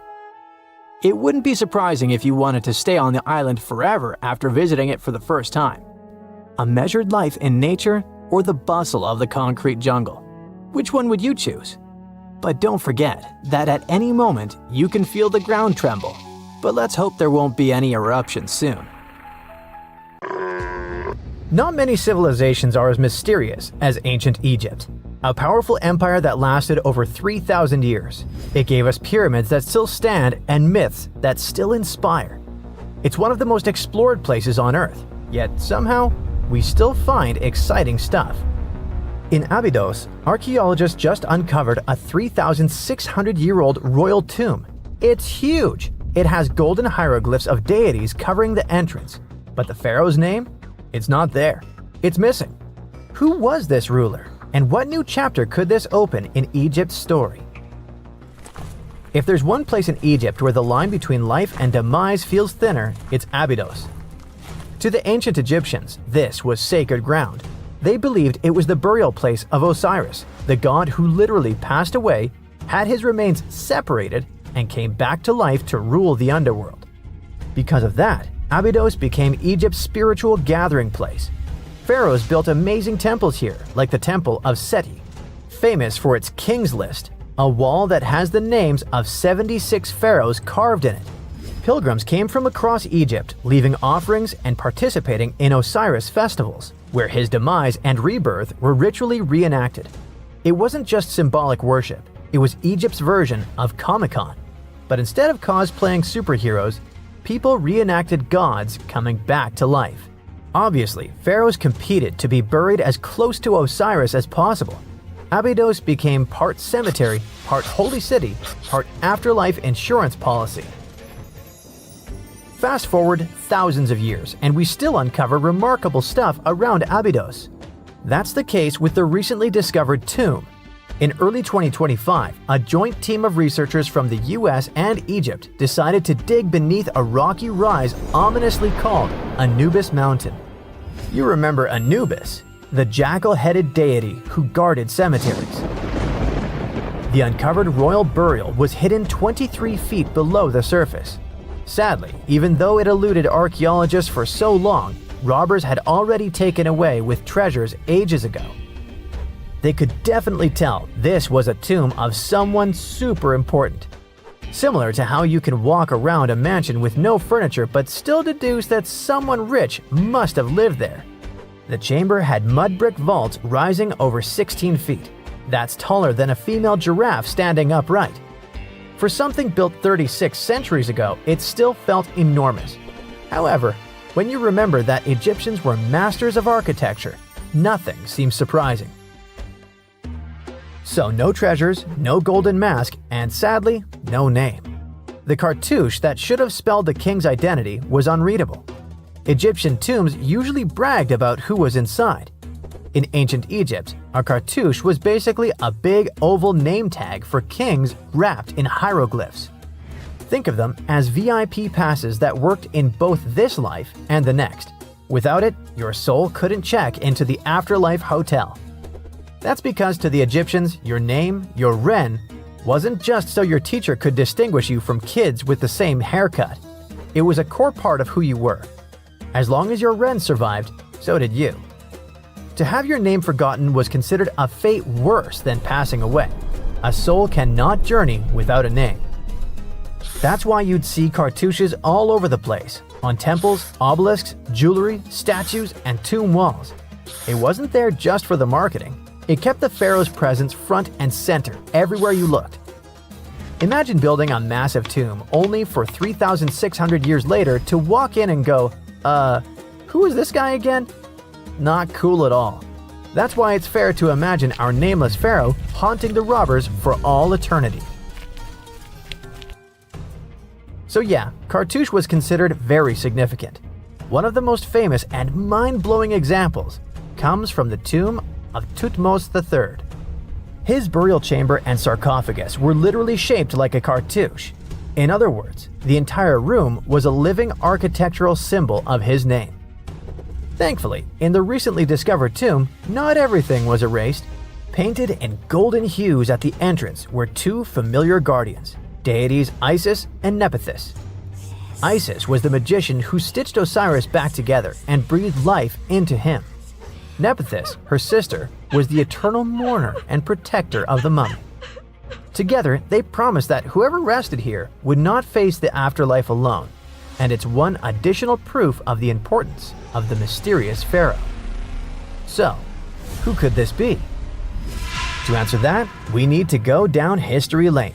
This tomb dates back to Egypt's messy chapter called the Second Intermediate Period.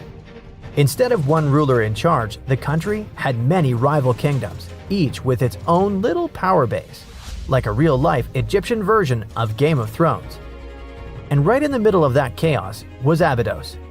For a while, it was home to its own line of kings, the so-called Abydos dynasty.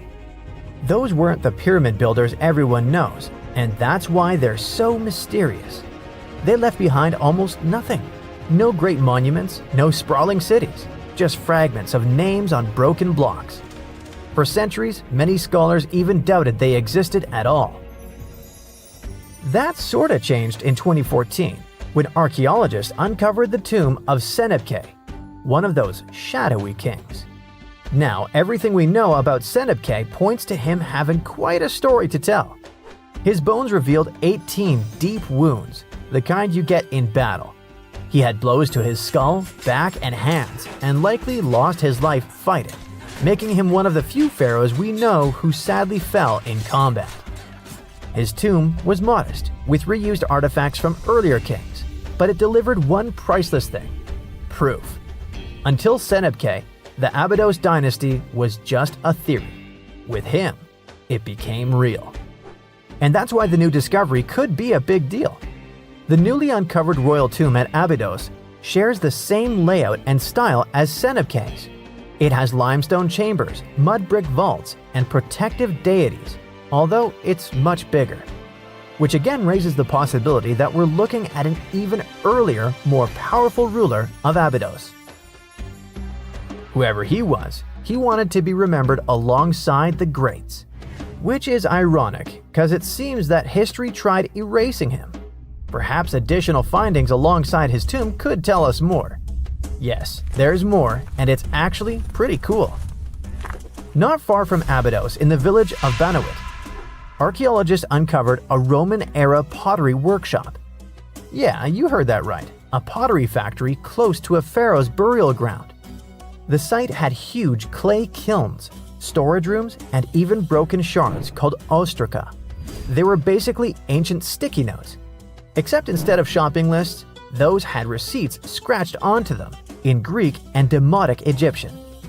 Little records of everyday transactions, the kind of thing you'd never expect to find near a lost dynasty king. Honestly, the potters missed a chance. Forget boring receipts, they should have been selling Osiris's mugs and Anubis figurines to pilgrims and tourists. But that's not all. It seems that centuries later, during the medieval period, the same ground became a cemetery. Archaeologists found mud brick graves with skeletal remains. This could mean that Abydos kept its aura of significance for hundreds of years after the age of pharaohs. So why this hill again and again? Is this place really a getaway to the afterlife? It is, after all, the very place where Osiris is said to rest. That belief lingered like a shadow for thousands of years, strong enough to pull in pharaohs and later medieval families. Different rituals, same sacred ground. Although, to be fair, the Romans weren't here for Osiris. They came to make pots. The story of Abydos is not over. The excavations will continue, and who knows what else could be discovered in the future.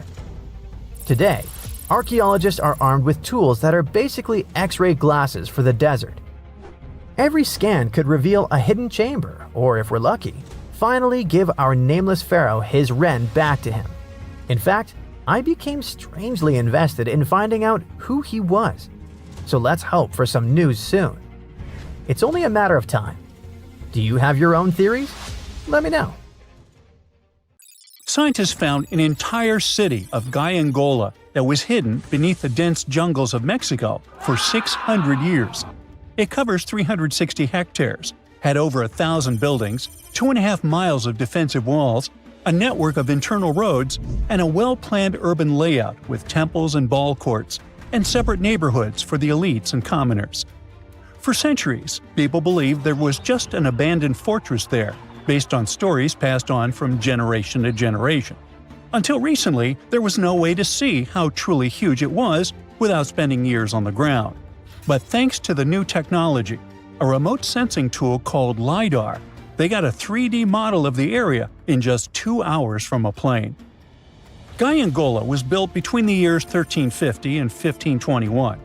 It was a crucially important place for the Zapotec people, a group that had lived in the area since around 700 BCE. In Gaiangola, families lived together in homes with big patios in the middle, surrounded by rooms. When families got bigger, they built more rooms and made their homes larger. The study found that both the leaders and regular people worked together to make the city better. Because Gaiangola was surrounded by mountains, they used this land wisely and built their houses in a way that fit the slopes and let rainwater flow naturally. This helped keep their homes safe and strong. They were built so well that many of these buildings are still standing, even after hundreds of years. There are 2 pyramids in the center of the city. They may have been used as temples where the priests celebrated rites and ceremonies to their deities. The priests brought offerings to the altars, and the people assembled at the 2 squares that are now sunken. Then, there is also a palace with 64 rooms, some of them with circular columns on several sloped terraces. There are patios with many stairways all connected to each other. The sensing tool also found a round-shaped lookout point on a natural rock, where the Zapotec people could see their foes approaching from a distance. Researchers also noticed 2 circular structures that could have been used to watch the stars and measure time. They also found some tombs, so there was most definitely a city cemetery. By the end of the 1400s, the Zapotec people controlled a large territory on the Pacific coast and had successfully defended their land from the Aztecs, who were trying to take over more territory. They did the almost impossible and survived a 7-month-long siege at Gaiangola. When they won this conflict and kept control of the southern part of Mesoamerica, the Zapotecs didn't need to live in Gaiangola anymore. Staying in the mountains had its pros, but they needed fresh water and good farmland to grow food. The small city of Tehuantepec, just 12 miles away, had these conditions, so they moved there just before the Spanish arrived in 1521. Over time, Zapotec traditions started to fade, but their culture didn't disappear completely, and more than 300,000 Zapotec people still live in Oaxaca state in Mexico. They speak their own languages and keep their traditions alive. Creating the 3D model of the lost city is just the beginning of the research. Archaeologists hope that future studies of Gaiangola will help us learn more about how the Zapotecs were organized, how they ruled their cities, and how they interacted with the Spanish when they arrived. They plan to study all 1,100 buildings found in the LiDAR scan, and it will take a few years. Instead of digging up the ruins, they will use special technology to scan the land and learn more about the city without damaging it. This same tech helped scientists find another massive ancient city that lay hidden beneath the thick green canopy of the Amazon forest. A whole network of houses, plazas, roads, and canals was hiding in the shadow of a mighty volcano. For centuries, many scientists assumed that ancient Amazonian people lived in tiny huts, clearing patches of land to survive. But this city, built 2,500 years ago and inhabited for 1,000 years, proves the opposite. Now, scientists think tens of thousands or even hundreds of thousands of people lived in complex urban societies. Scanning the area found 6,000 rectangular platforms, each measuring around 66 by 33 feet, and standing 6 to 9 feet high.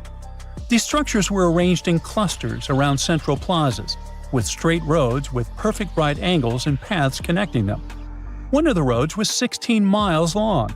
Building straight roads like this is far harder than just following the landscape. Some of these roads may have had deep spiritual or ceremonial significance. The volcano's rich soil helped the civilization thrive, but it may also have led to its downfall. Researchers also found signs of threats to the cities, such as ditches that block entrances to the settlements. Maybe some people living nearby were trying to get in. The next step for the researchers will be studying the adjoining 116 square miles to know more about this large, complex society that could be bigger than the well-known Mayan societies in Mexico and Central America. Meanwhile, in 1963, a man in Turkey discovered an ancient city while renovating his own house. He knocked down a wall in his basement and found a mysterious room. He kept digging and saw a tunnel. It led to the Derinkuyu underground city. It's one of the deepest multi-level underground settlements in Cappadocia and in all of Turkey. The inhabitants lived on 8 levels and had access to cellars, storage areas, chapels, a school, a study room, and other structures. All floors were connected by an extensive network of tunnels. The underground city was probably built as a shelter. The construction is hiding at 279 feet deep, and you can't see it from the outside. The complex was large enough to shelter about 20,000 people with their livestock and food supplies. There was also a 180-foot ventilation shaft. Archaeologists believe that Phrygians first built the levels. The Romans used and enhanced the structure later. The golden time of Derinkuyu was during the Byzantine era. The next lost and found city appeared only in a few inscriptions and ancient texts, so no one could be sure it really existed. Scientists searched the majority of the coast of Egypt until one archaeologist and his team detected a colossal face looking at them from under the water. The ancient city of Thonis Heraklion was discovered completely submerged 4 miles off Alexandria's coast. In the ruins of the lost city, there were 64 ships, 700 anchors, and a treasure trove of gold coins. Archaeologists believe the 16-foot-tall statue and the temple remains are the most important findings discovered by the expedition. Back then, the city had ceremonies and celebrations that took place in the Temple of Ammon. The ruins and artifacts were made from granite and diorite, so they were in good condition even after having been in contact with water for centuries. They give people a glimpse into what life was like 2,300 years ago in one of the most important trade ports of the world. The city had a network of canals, sort of like an ancient Egyptian Venice. The canals linked many separate harbors and anchorages. Towers, temples, houses, and other structures were also linked by bridges. Thonis Heraklion was the country's main port for international trade and the collection of taxes. No one really knows how the city ended up submerged, but archaeologists connect it with natural causes. At the end of the 2nd century BCE, most probably after a flood, it got covered with water. Then Alexandria, the city founded by Alexander the Great, became more glorious than Heraklion. Before Alexandria's fame, Heraklion was the main port of entry to Egypt. So after the tragedy, many ships heading for Heraklion had to change their route and go to Alexandria. Heraklion lost its glory until its discovery in 2000. Egyptian archaeologists made an extraordinary discovery near Cairo just recently. Drumroll please! The most ancient and most complete mummy yet discovered in the country. Yes, they were keeping it under wraps. The 4,300-year-old mummy was found in a group of tombs close to the step pyramid of Djoser, dating back to the Egyptian Old Kingdom. It was covered in layers of gold. The team also found several other tombs, including one belonging to an ancient Egyptian official and another belonging to a secret keeper who had the power to perform special ceremonies.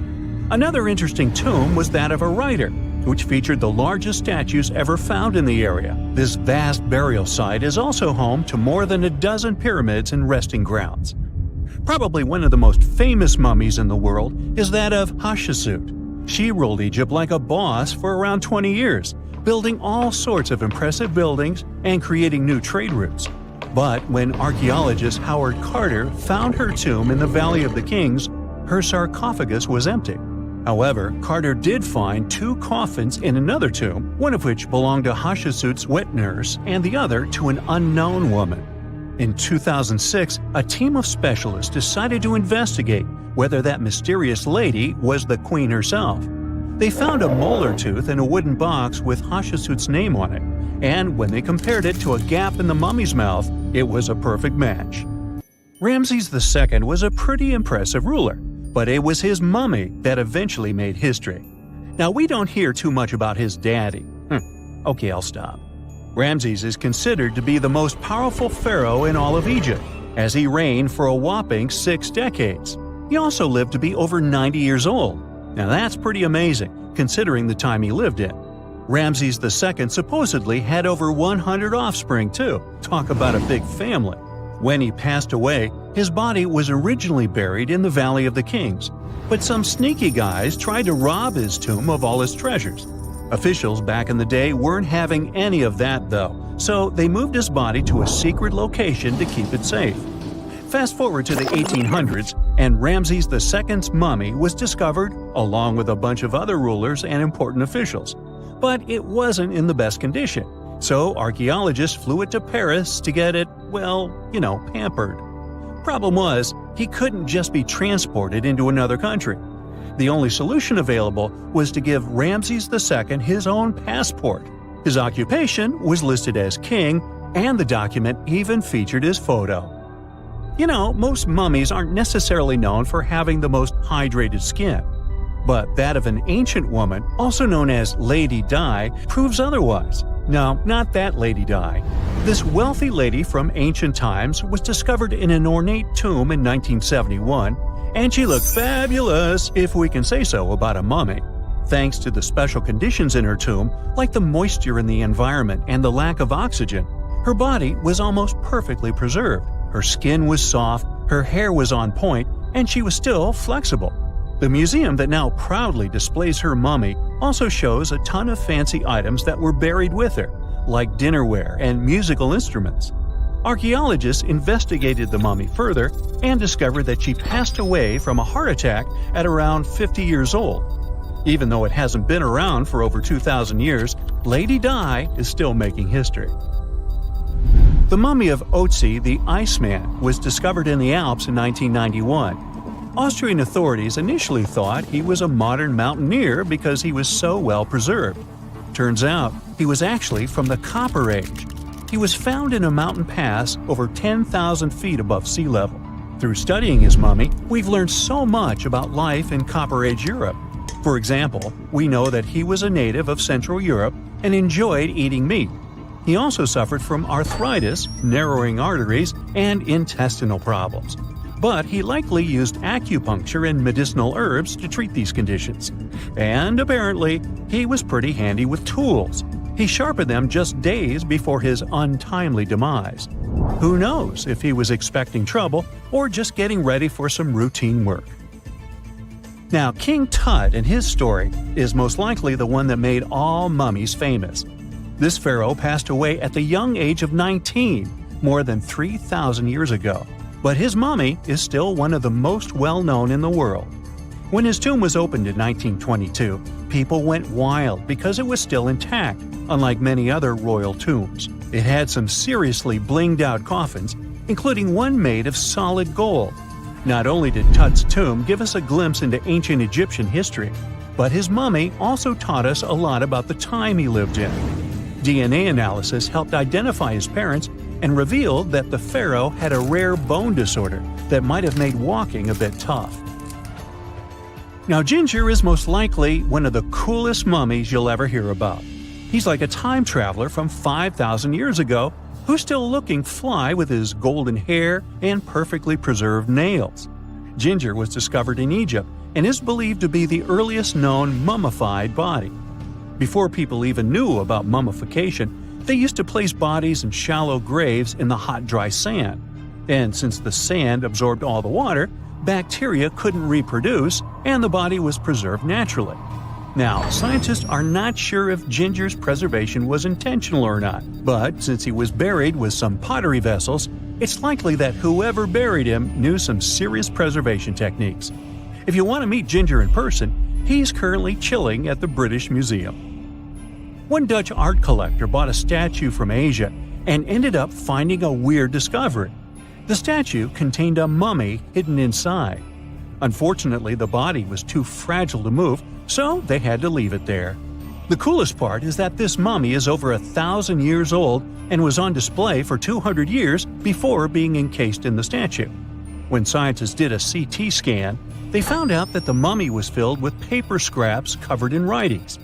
Experts think he might have done this thing called self-mummification, which is a pretty intense process involving a special diet and tea that makes your body less prone to bacteria. Only a few people could handle this ritual, and those who managed to do that were seriously respected. No other Egyptian queen has baffled scientists and historians like the stunning Nefertiti. Based on her statues, she was known for her slender neck, wide eyes, and high cheekbones. Her name translates to "the beautiful woman has come." Talk about living up to your name, huh? Even though she wasn't a pharaoh herself, Nefertiti still managed to leave a lasting impression. Written records suggest that, as a wife and queen, she held an incredibly influential role. Because of her power, she was indeed admired, but she also managed to make quite a lot of enemies throughout her life. She was also related to King Tut, but not biologically. Rather, she was his stepmother. So far, locals have yet to identify her mummy, but that may soon change. A local Egyptologist who has been busy excavating tombs in the Valley of the Kings has found 2 mummies that he believes could be Nefertiti and her daughter. According to specialists, we may soon finally get a definitive answer about the identity of these 2 mummies. And if one of them does turn out to be Nefertiti, we could be in for a real treat. DNA analysis and CT scans of the mummy could give us the most complete and accurate image of the queen that we've ever seen. It's crazy to think that we've only scratched the surface of what lies beneath modern-day Egypt. Nefertiti ruled during a time of great power and prosperity in Egypt, but unfortunately passed away in a period of social turmoil, leading to her gravesite being lost. Now, where's my mummy? Unlike many other ancient Egyptian burial grounds, King Tutankhamun's tomb stayed hidden and free of unwanted thieves for 3,000 years. One reason was that the tomb was smaller than average and tucked away in a place called the Valley of the Kings.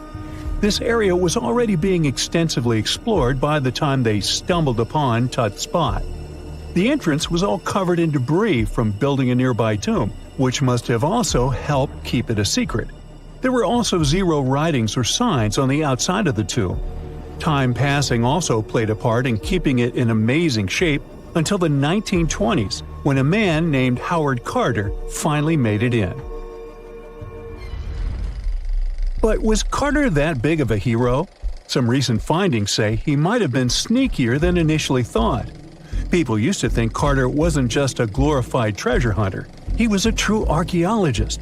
Before Tut, he had been on a relentless quest for Egyptian artifacts. He discovered his interest in these unusual objects when he was a child, and soon started drawing the sculptures and inscriptions that were found in ancient tombs. After stumbling upon the remains of King Tut, Carter spent a decade recording and processing all sorts of objects, like golden thrones, chariots, and statues from Tut's tomb, shipping them down the Nile to Egypt's museum in Cairo.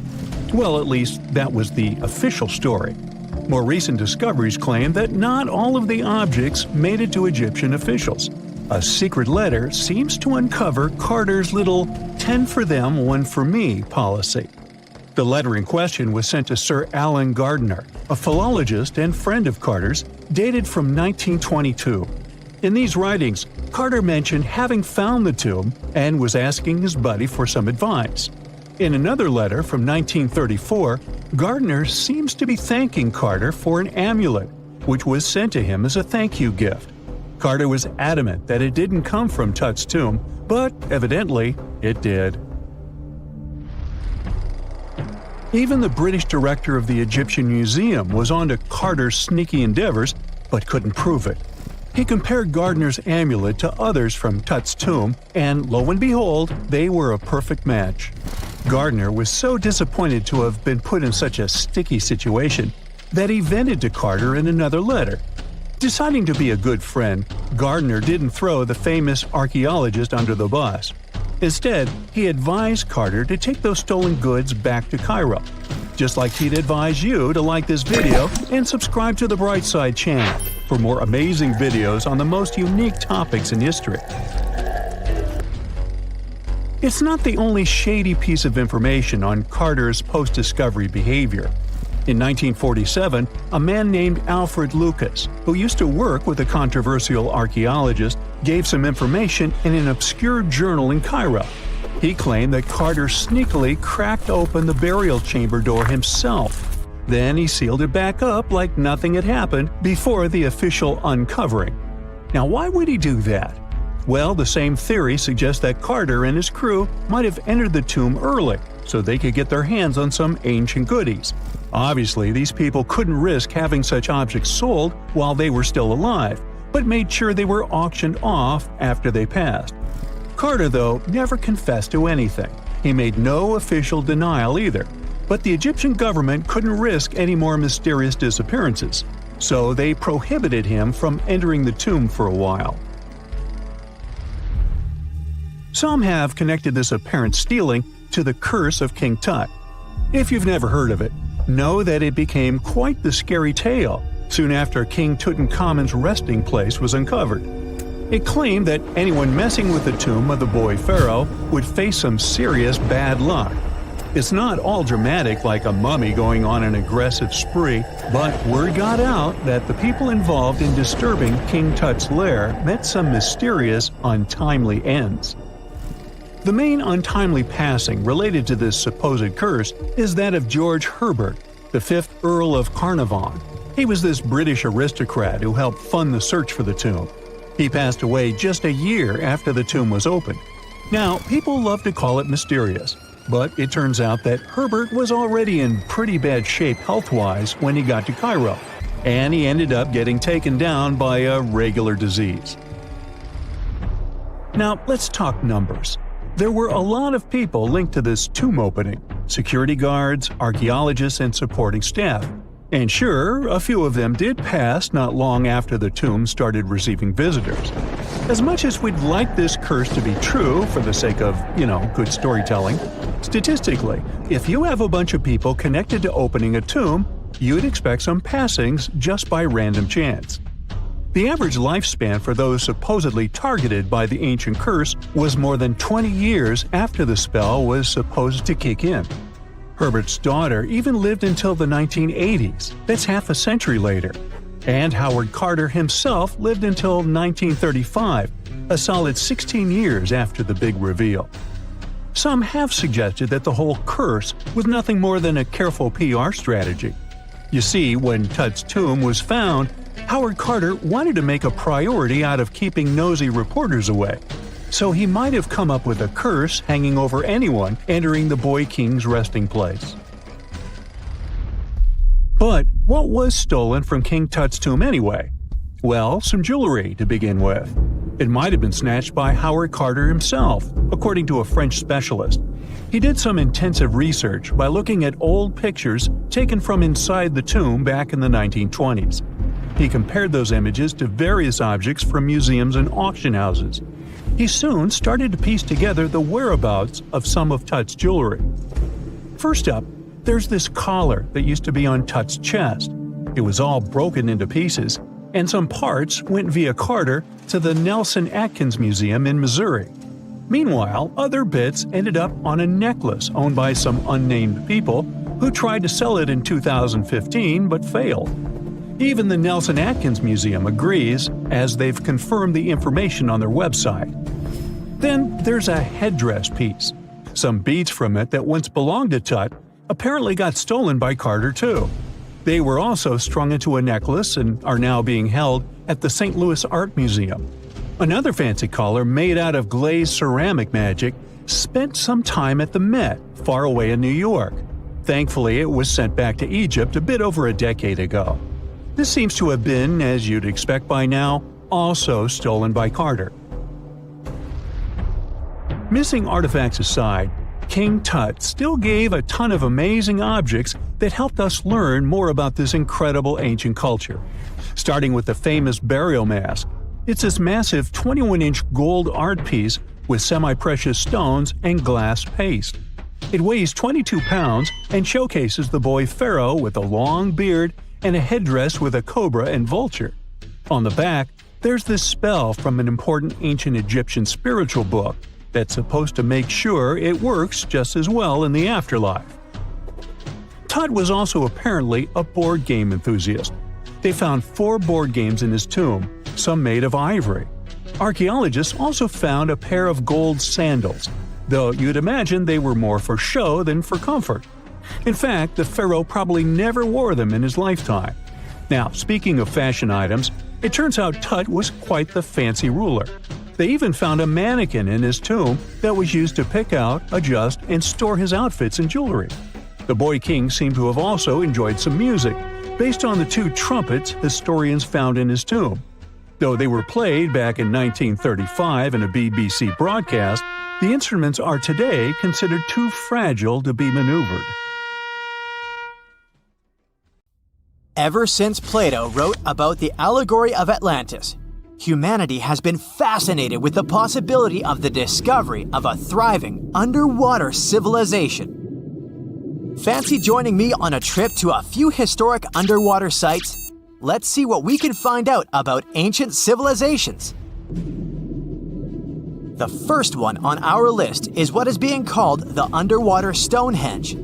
Scientists have recently discovered a mysterious pile of cairns that stretch for miles under the shimmering waters of Lake Constance at the borders of Switzerland, Germany, and Austria.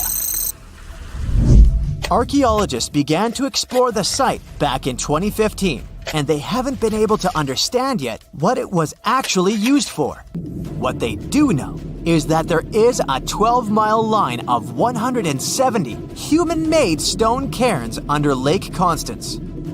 Scientists say this was most likely the result of a combined work of several villages. The cairn site was probably used for some collective purpose. The formations are huge. Some of them are several dozen feet wide. The most amazing discovery so far is that the site dates back to around 5,500 years ago. Now, what were we humans doing back then? We were living in the prime years of the so-called Stone Age. We were beginning to make artifacts from stone and use them to hunt and eat. Can you imagine what a knife and fork might have looked like back in those days? It's no coincidence that scientists call this site the underwater Stonehenge, though. Both sites are believed to have been built around the same period of time. You see, Stonehenge dates back to around 3100 BCE. Both sites carry the distinct characteristic of stone monuments built in a circle. Not to mention the fact that scientists also haven't figured out why on earth our early ancestors would feel the need to build a monument such as Stonehenge. Well, the mystery of Lake Constance hasn't been solved yet. Who were the Neolithic people from this area? And for what purpose did they go through such an amount of work and effort to build this huge stone site? Next, we're taking you on a tour of the Ryukyu Islands just off the coast of Japan. You're diving deep down to an archaeological site. But I should warn you, the waters of the Pacific Ocean are far from smooth. It doesn't take long before you see a huge structure, thanks to the sunlight shining down on the seabed. At first, it looks like Machu Picchu's ruins located across the globe in Peru. As you approach the site, you slowly figure out its forms. A pyramid-shaped structure, arches, staircases. It's something that could have easily been a palace or a castle. Could this be a sign of human activity? What you've just seen is known today as the Yonaguni Monument. It also goes by the name of Japan's Atlantis. The entire monument is about the size of 5 soccer fields and the height of a 5-story building. Its most surprising feature is its expanse of terraces. Explorers and scientists believe that Yonaguni might be 10,000 years old. But whether it's a human-made structure or a natural formation is still under debate. For Japan's top marine geologist, Professor Masaki Kimura, Yonaguni is the heritage of a lost civilization. Kimura has dived to the bottom of the ocean to explore the ruins over 100 times over the past 10 years. According to him, there are clear signs of human activity down there. On the monument's surface, there is a triangle-shaped concave that is a historical symbol of water fountains in the region. There's also a giant turtle carved on the eastern side of the structure. And, according to Kimura, turtles have an important cultural meaning. Several pieces of stone tools have been recovered from the site. Their estimated age is around 10,000 years. However, not all scientists support this theory. For many, Yonaguni is the result of thousands of years of erosion. The fact that the monument is composed of one massive rock leads them to believe it's not human-made. The defined edges and flat surfaces resemble a natural formation in Northern Ireland, known as the Giant's Causeway. The basalt columns look like the ruins of a palace, but they're actually the result of volcanic activity in the region. Now, you're flying to the coast of Greece, 4 hours away from Athens. More specifically, you're in the Peloponnese Peninsula. You dust off an old snorkel and head for a free dive on a bright sunny day. Sometime into the dive, you start noticing patterns on a seabed. 13 feet below the surface, outlines of familiar objects start to appear, one by one. As you continue swimming, what looks like the outline of an entire city emerges in front of your eyes. Are you wondering how water could have taken the whole city? Rocks are perfectly aligned into what appears to be the foundation of a building. This is Pavlopetri, an ancient city you've probably heard about for the first time. It was discovered by Nicholas Fleming, a British oceanographer, when he was on vacation in Greece. He had heard rumors about Pavlopetri's existence and indeed found several artifacts on the seafloor. He went back to the area a year later with the team. They found a site filled with pots, storage vessels, and tools. A kernstone, for instance, is a tool used for grinding grains and turning them into flour. Multiple amphoras indicate that this settlement dates back to the Bronze Age, 5,500 years ago, when people started living in towns. The settlement is believed to have existed for over 2,400 years. Today, Pavlopetri is considered the oldest submerged town ever discovered, and what's impressive is that it wasn't a simple village. It was a vibrant port city with stone buildings, a marketplace, streets, and even squares. The next stop on our voyage is one of today's most famous underwater cities that has been turned into an archaeological park. The city of Port Royal in Jamaica exists only below the surface, but in 1692 it was one of the wealthiest cities in the Western Hemisphere. Port Royal was the center of the British Empire at the time and an important trade city that attracted people from all over the region. It was also home to real-life pirates of the Caribbean. On the morning of June 7, 1692, the people of Port Royal met a different fate than they had probably expected. The city woke up shaking. People were thrown out of their beds by the power of a massive earthquake, ranking 7.5 on a Richter scale. One survivor said he had seen Earth opening up and swallowing the whole town. What he said could be true, as the city was mainly built on sand. The ground swallowed buildings, roads, you name it. Geysers erupted, and finally, waves as big as 10-story buildings hit the city. About 33 acres of the city disappeared under the water. Amazingly, most of its 17th century remains are still in good condition under 40 feet of water.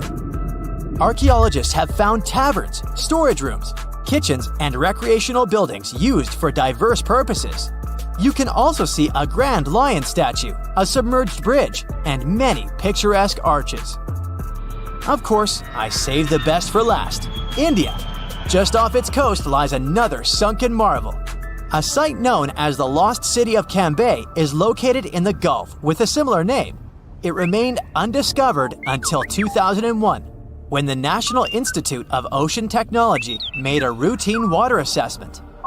With the help of sonar technology, which sends a wave sound to the bottom of the sea, they found something far beneath the surface. Images showed well-defined geometric shapes spread along a 5-mile stretch. The remains date to more than 9,500 years ago, meaning this civilization was lost at around the end of the Ice Age. Debris recovered from the site included construction material, pottery, beads, sculptures, and even bones. Scientists argue whether these artifacts are indeed from the site, but if they truly are, then the lost city of Cambay might be the oldest civilization in the world. They finally did it. After 300 years of searching, archaeologists pinned down the location of the lost land of the white jaguar, the city of Maya hidden in the wild jungles of Mexico. It all kicked off back in the 1500s with the Lacandon Maya. These guys were some super tough survivors who just didn't quit. When their main capital, Lacamtun, fell to the Spanish in 1586, most people would have called it game over, but not the Lacandon. Nope, they packed up, headed deeper into the rainforest, and built their last stronghold, Sakbalan. It was a hidden fortress of stone temples, twisty jungle trails, and howler monkeys acting like noisy little guards. For over 100 years, the Lacandon managed to keep their traditions alive there, far from European control. Then, in 1695, history came crashing in. A Spanish friar named Diego de Ribas stumbled into Sakbalan. And yeah, that was basically the beginning of the end. Soon after, the Spanish took over. By 1721, the Maya had abandoned Sakbalan. The jungle didn't waste time.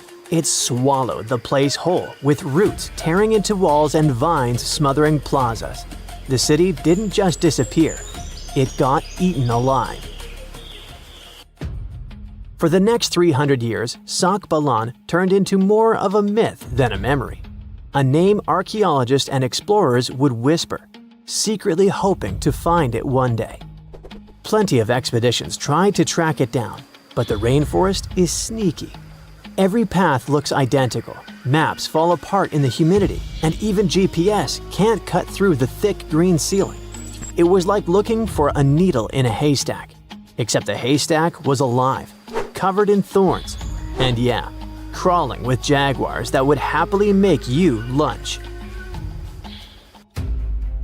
So how did the scientists crack the mystery?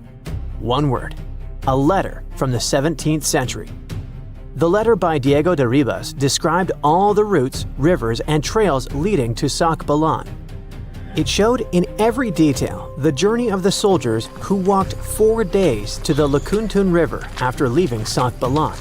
Then they sailed for 2 days and arrived at the church El Encuentro de Cristo, left their canoes, and continued on foot to Lake Petén Itzá in Guatemala. This was already detailed enough, but the scientists needed to pinpoint the exact location with geographic information systems. They took into account vegetation layers and how much each person was carrying to map an approximate range where Sakbalan should be. They fed this information to GIS and calculated where the city should be. And bingo, it worked. Archaeologists traveled through the jungle and found stone temples rising like broken teeth from the earth. There were also some tools and ceramics, and a Spanish church right in the middle of the ruins. The discovery isn't just about cool ruins, it rewrites history. For decades, people assumed the Lacandon simply scattered after Lacamtun fell, but Sakbalan proves they regrouped, fought, and preserved their culture for over a century more. It's like discovering the final chapter of a book we thought ended too soon. There's also irony here. The Spanish friar who revealed Sakbalan helped doom it. Yet his letter, centuries later, also helped save its memory. Today, the ruins sit inside a biosphere reserve, protected by the same jungle that once hid them. Tourists can't just waltz in. It's raw, tangled, alive. The city breathes again, but on its own terms. Scientists just uncovered another lost city, buried under the thick jungles of Mexico. It had been hiding there for 600 years. The place is called Gengola, and it's massive, about 360 hectares with more than 1,100 buildings, 2.5 miles of defensive walls, its own network of roads, and a super organized city plan. Because it was so deep in the jungle, you'd never realize how huge it really was unless you spent years hiking through it. But modern tech swooped in to save the day, using LiDAR, a kind of laser scanning tool. Researchers flew over the site, and in just 2 hours, they had a full 3D map of the entire city. Gengola was built sometime between 1350 and 1521, back in pre-Columbian times, and it used to be buzzing with life. It was a major hub for the Zapotec people, who had been around in the region since about 600 BCE. Families there lived in homes with big central patios surrounded by rooms, and as they got new members, they just add more rooms and stretch their houses out. They even used the mountains around them as natural walls and channeled mountain water for drainage. A lot of their buildings are still standing, which is wild considering how much time has passed. By the late 1400s, the Zapotec were real powerhouses along the Pacific coast. They even fought off the Aztecs, who were constantly trying to expand. At Gengola, they survived a brutal 7-month siege. But even though hiding in the mountains kept them safe, it wasn't perfect. They didn't have enough fresh water or farmland to feed everyone. Just 12 miles away, the smaller city of Tehuantepec had what they needed. So the Zapotec moved there right before the Spanish arrived in 1521. What the scientists have seen so far is just scratching the surface. That LiDAR scan revealed more than 1,000 buildings, and archaeologists are planning years of research to figure it all out. Instead of digging everything up and risking damage, they'll use advanced scanning tech to keep studying the city safely. Alright, now let's hop across the world to Egypt, where archaeologists stumbled on a whole lost city called Emit, tucked away in the eastern Nile Delta. The place was buried under layers of mud, water, and time, hiding in a swamp that's been shifting and changing for thousands of years. Scientists first noticed it from way up high in faint little clusters of mud brick foundations in satellite images. The shapes looked shaky and ghost-like, but too neat to be natural. So they followed the patterns down on the ground, started digging, and the city started coming back to life. They found multi-story tower houses, basically mini skyscrapers of the ancient world. They had multiple floors, thick foundations, and could handle some serious weight. That kind of vertical living is super rare in Egypt, especially outside the Nile Delta. It showed that people in Emit weren't just spreading across the land, but stacking upward, which means the city was packed, carefully planned, and way more urban than anyone thought for that time. And it wasn't just fancy housing either. Archaeologists also uncovered a grain processing center with paved work areas, animal pens, and organized spaces for food production. Clearly, this was a city with a real economy running behind it. Not far from there, they spotted a ceremonial road that once led to a temple for Wadjet, Emit's patron deity. But later on, other buildings got plunked down over the road, which shows that Wadjet's worship faded over time. Still, the ruins coughed up some amazing relics, a green faience little funerary figurine, and a stela showing Harpocrates perched on crocodiles and gripping snakes. He was the Greek spin on Horus, deity of silence, secrets, and the newborn sun. And there was even a bronze sistrum, an ancient Egyptian musical instrument decorated with twin heads of Hathor. Turns out, Emit was active from around the 4th century BCE onward, stretching from Egypt's late period into the Roman era. Its location along trade routes made it a magnet for merchants and pilgrims visiting Wajet's temple. So it wasn't just hanging on, it was thriving, connecting, trading, and adapting with the times. And this isn't just another dusty ruin. Emit is giving us a window into everyday life, religion, and urban planning in the Delta, which we've always known way less about compared to the big pyramids and tombs. How much time passed between the inventions of the first computer and the appearance of the modern one? The first electronic computer in history is the ENIAC, Electronic Numerical Integrator and Computer. It was invented in 1945 by American scientists. But there's an older machine. It's the Babbage difference engine. English engineer Charles Babbage built it in 1822. This means more than 200 years have passed since the first computer, and we would have thought so if, at the beginning of the 20th century, divers hadn't discovered a computer more than 2,000 years old. In 1900, a group of divers searched for sea sponges in the Mediterranean Sea between the island of Crete and mainland Greece. But instead of sponges, they found sunken treasure ships. It was one of the most significant archaeological finds of that time. At the bottom were Greek marble sculptures and many other artifacts. Among them, divers found a strange piece of stone the size of a large book. They ignored it and put it with other finds in the museum.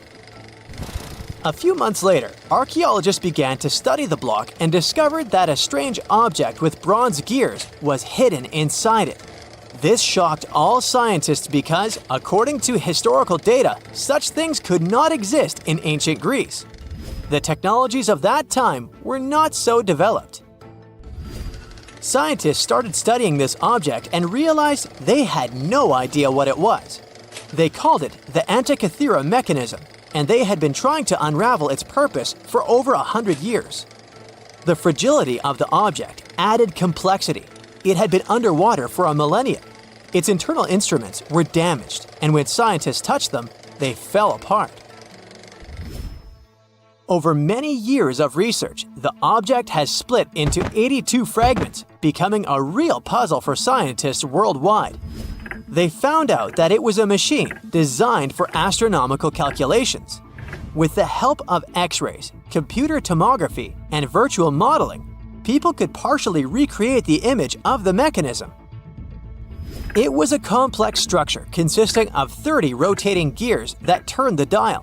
The whole mechanism was set in motion with a hand crank.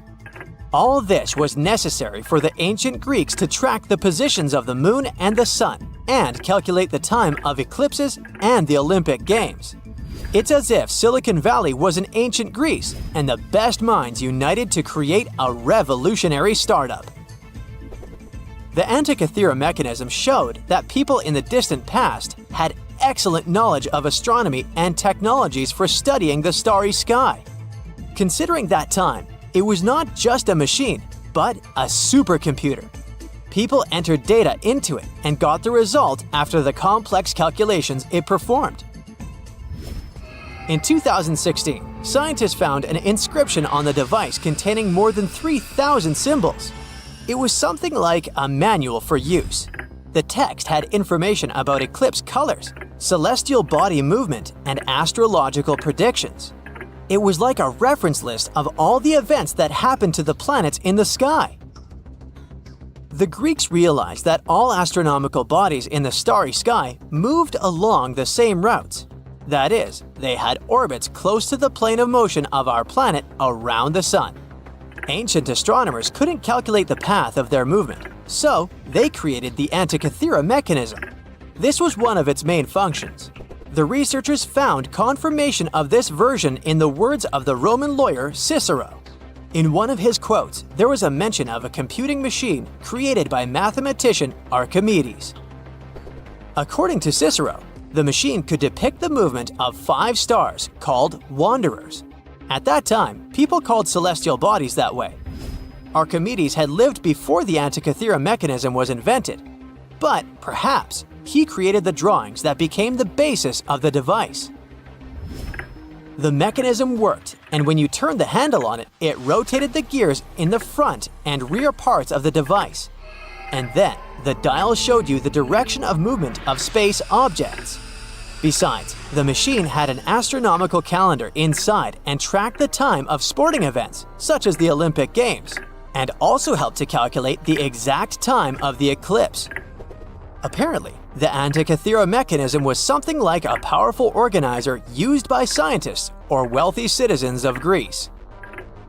But what is most unusual is that its creator probably installed the function that changed the observation properties depending on the observer's location. This means that ancient astronomers had to enter different coordinates in different areas for the correct result. NASA computers can do all these things today. These expensive multi-million-dollar devices work with electricity, chips, processors, and thousands of other things. And the ancient Greeks achieved the same result 2,000 years ago with the help of this small device. This changes the idea of the technologies of ancient Greece. People of that time had plumbing and used steam to control some equipment. They were developed, but no one expected them to go so far.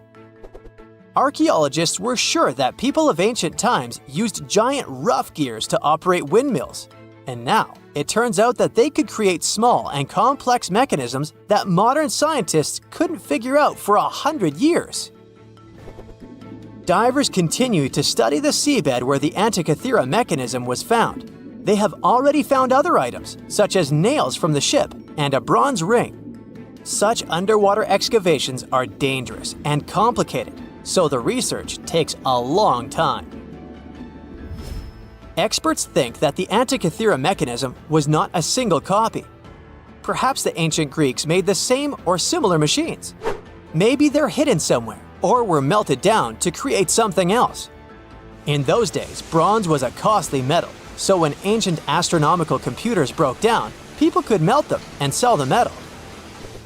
Some researchers refer to the Antikythera mechanism as the ancient prototype of all modern devices. Phones, computers, and tablets have something in common with this machine. By the way, have you heard of the odometer device? This device tracks the distance traveled by car or other means of transport. Nowadays, odometers are digital, but this technology used to be mechanical, and the ancient Greeks were the first to invent it. According to some records, Archimedes might have created it. The Roman later adopted this device for use during long journeys to aid in road construction. The ancient Greeks were the first to attempt to understand the rules of geometry. The Babylonians and Egyptians used geometry in different spheres of life. However, the Greeks decided to use logical reasoning to establish the rules and formulas that we still use today. Archimedes observed that when a solid object was immersed in water, it displaced a mass of water equal to the volume of the object. Have you heard of the Hippocratic Oath? This document is read aloud by all doctors before they start practicing medicine. For us, concepts such as confidentiality between a doctor and a patient seem commonplace, as well as a doctor's duty to always try to cure and save people's lives. But all of this was invented by ancient Greek Hippocrates. In addition to the famous oath, he was one of the first to make a scientific leap in medicine. In ancient times, people viewed illnesses as punishment for bad deeds. But Hippocrates discovered that diseases were natural and that the human body could react differently to them. This may seem obvious now, but the ancient Greeks reached this conclusion in 460 BCE. Aristotle was the first to suggest that our planet is a sphere, and thanks to him, we enjoy movies, TV series, and performances. The ancient Greeks invented theater in the form we know it today. Aristotle wrote the first rules of drama in history, which guide directors and screenwriters on how to keep the viewer's attention. Greek writers created plays in various genres, including tragedies, satires, and comedies. All of this contributed to the formation of Western culture, and that's why many directors enjoy staging ancient plays. And this is only a small part of what the Greeks invented. Therefore, it's quite logical that they were able to create the Antikythera mechanism.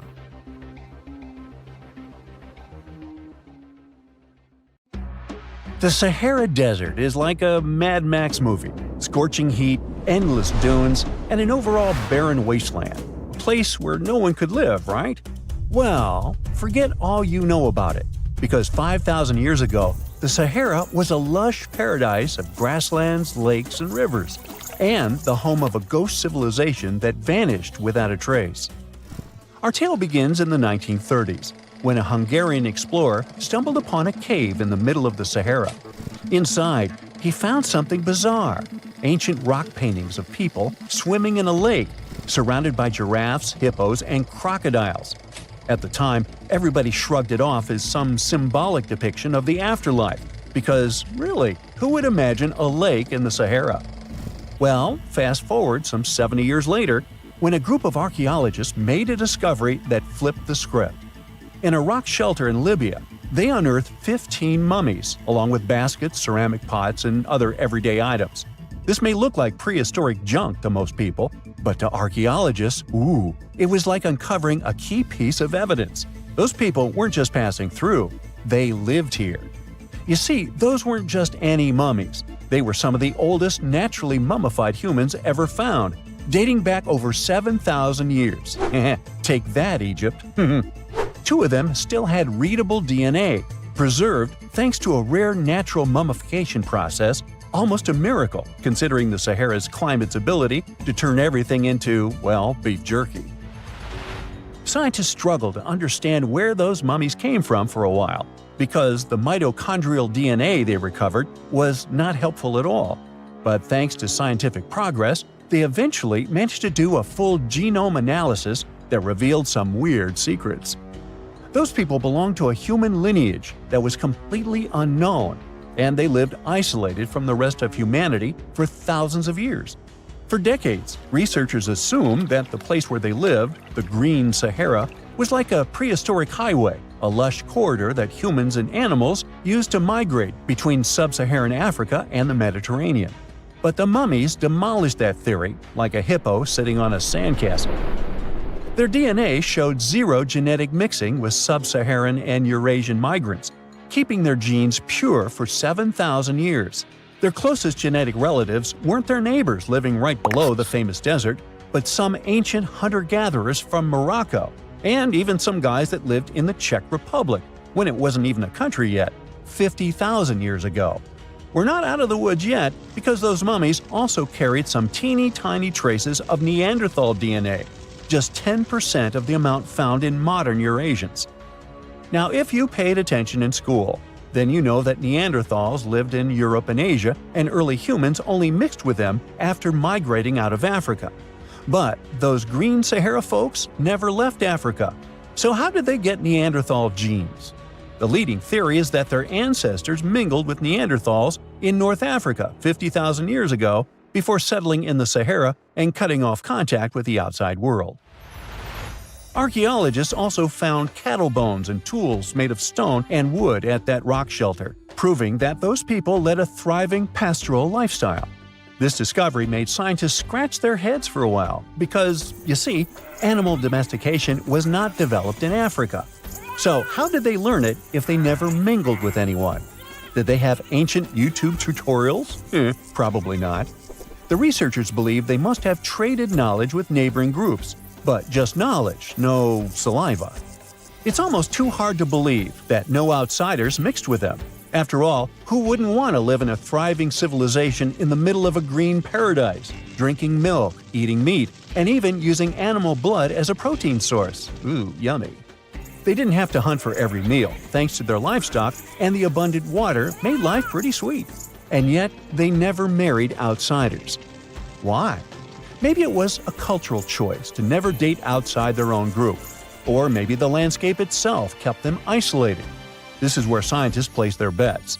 They believe that the dense forests and rivers that existed in the Green Sahara acted like nature's no trespassing sign, creating a geographical barrier that isolates animals, plants, and whole societies.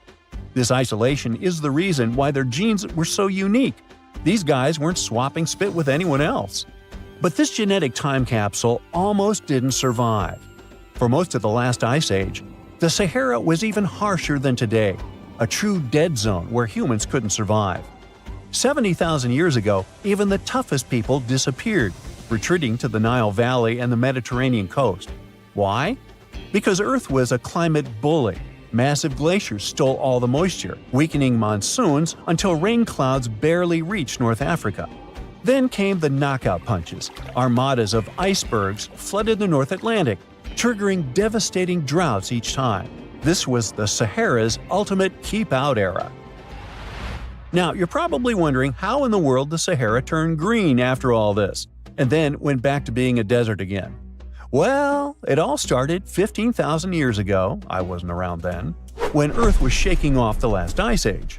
Our planet's axis was a bit wobbly, and because of that, the northern hemisphere got closer to the sun, getting extra sunlight and heat.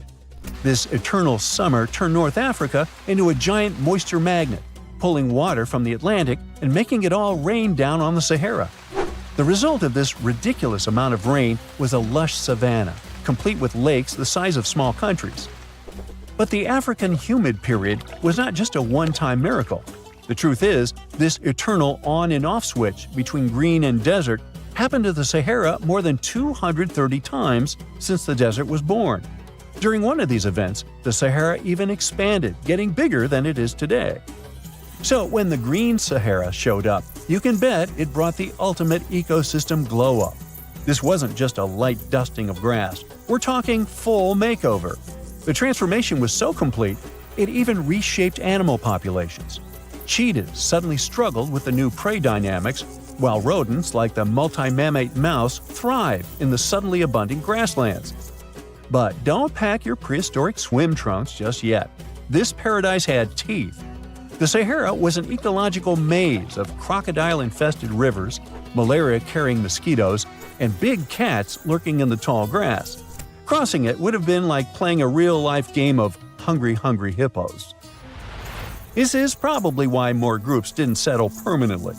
The Sahara's climate cycled between wet and dry every 20,000 years, hardly a stable zip code. For most ancient people, it was smarter to treat the green Sahara like an all-you-can-eat buffet, grab resources and leave before the desert returned. Still, this green Sahara period lasted for 10,000 years, giving our mystery shepherds plenty of time to thrive. But around 5,000 years ago, Earth's axis shifted again, the rains moved away, and the Sahara dried up faster than a puddle in July. As the desert returned, the shepherds from the green Sahara had no choice but to pack up their livestock and leave. Some researchers believe they migrated toward the Nile, laying the groundwork for ancient Egypt, so I guess their legacy lives on. Besides, their pure lineage may be extinct by now, but some faint genes of the mummies can still be found in the people that live in North Africa today. But the introvert mummies were not the only ones using the green Sahara as an Airbnb. They actually had neighbors just around the corner, in a lakeside village in Niger to be exact. Those people thrived for 5,000 years and left behind the oldest Sahara Desert cemetery, including a man buried in a turtle shell, a grinning Halloween man with filed teeth, and a heartbreaking family embrace frozen in time, victims of the very waters that sustained them. Eventually, those people disappeared too, just like it happened to our antisocial friends. This proves that this desert outsmarts everyone, with a landscape that gives paradise with one hand and takes it away with the other. You're digging in Egypt's famous Saqqara necropolis, also known as the ultimate VIP graveyard for pharaohs, when suddenly you find a giant pink door hiding something no one knew existed. Behind this giant stone door, one that wasn't supposed to open, by the way, you find a lost tomb of Egyptian royalty. Alright, history lovers, it's time to buckle up because archaeologists just pulled off something straight out of an Indiana Jones movie. Let's travel all the way to Saqqara, one of Egypt's most mysterious and treasure-packed ancient sites. The star of the show? The prince you've probably never heard of, Prince Userefre, son of King Userkaf. No one important, just, the founder of Egypt's 5th dynasty. No big deal. But the way his tomb was discovered… It all started with a massive door, made of pink granite, no less. But this isn't just a regular stone slab. This thing is about 14 to 15 feet tall and 4 feet wide. A giraffe could easily walk through it. This door is also definitely heavier than your neighbor's SUV. But here's the twist. It wasn't a real door. It was a false door, a symbolic gateway meant to allow the spirit of the deceased to pass between the world of the living and the afterlife. Normally, that's where the story ends. After all, false doors are common in tombs. But this one was extra special. You see, false doors were usually made out of limestone, which was pretty common and found everywhere in Egypt. To build one out of red or pink granite, people had to bring these rocks from a quarry located 400 miles away. And you can bet this wasn't a cheap trip. According to Egyptologists, this is the first time a false door of this size and material has ever been found in Egypt, making it a totally unique piece of architecture. Aside from being super expensive, this one had a surprise behind it too. When the team of researchers investigated further, they realized that this false door actually hid a real entrance. And what did it lead to? A hidden tomb, packed with statues, relics, and secrets from over 4,000 years ago. The tomb belongs to Prince Userefre, but you can call him Wasar Efra, or Wasar Efra too. Despite being totally erased from history, this fella was no minor noble. The hieroglyphs on the pink granite door listed him as the hereditary prince, governor of Buto, and Nekeb, royal scribe, minister, judge, and priest of chance. Phew! He was like the ancient Egyptian version of Daenerys Targaryen. These inscriptions not only identify his political and religious roles, but also suggest he held significant power in Lower and Upper Egypt, bridging both regions through his titles. One title in particular, the Priest of Seker, links him to the deity of the necropolis, the one with the falcon head. This god was the patron of the living and god of the dead at the same time.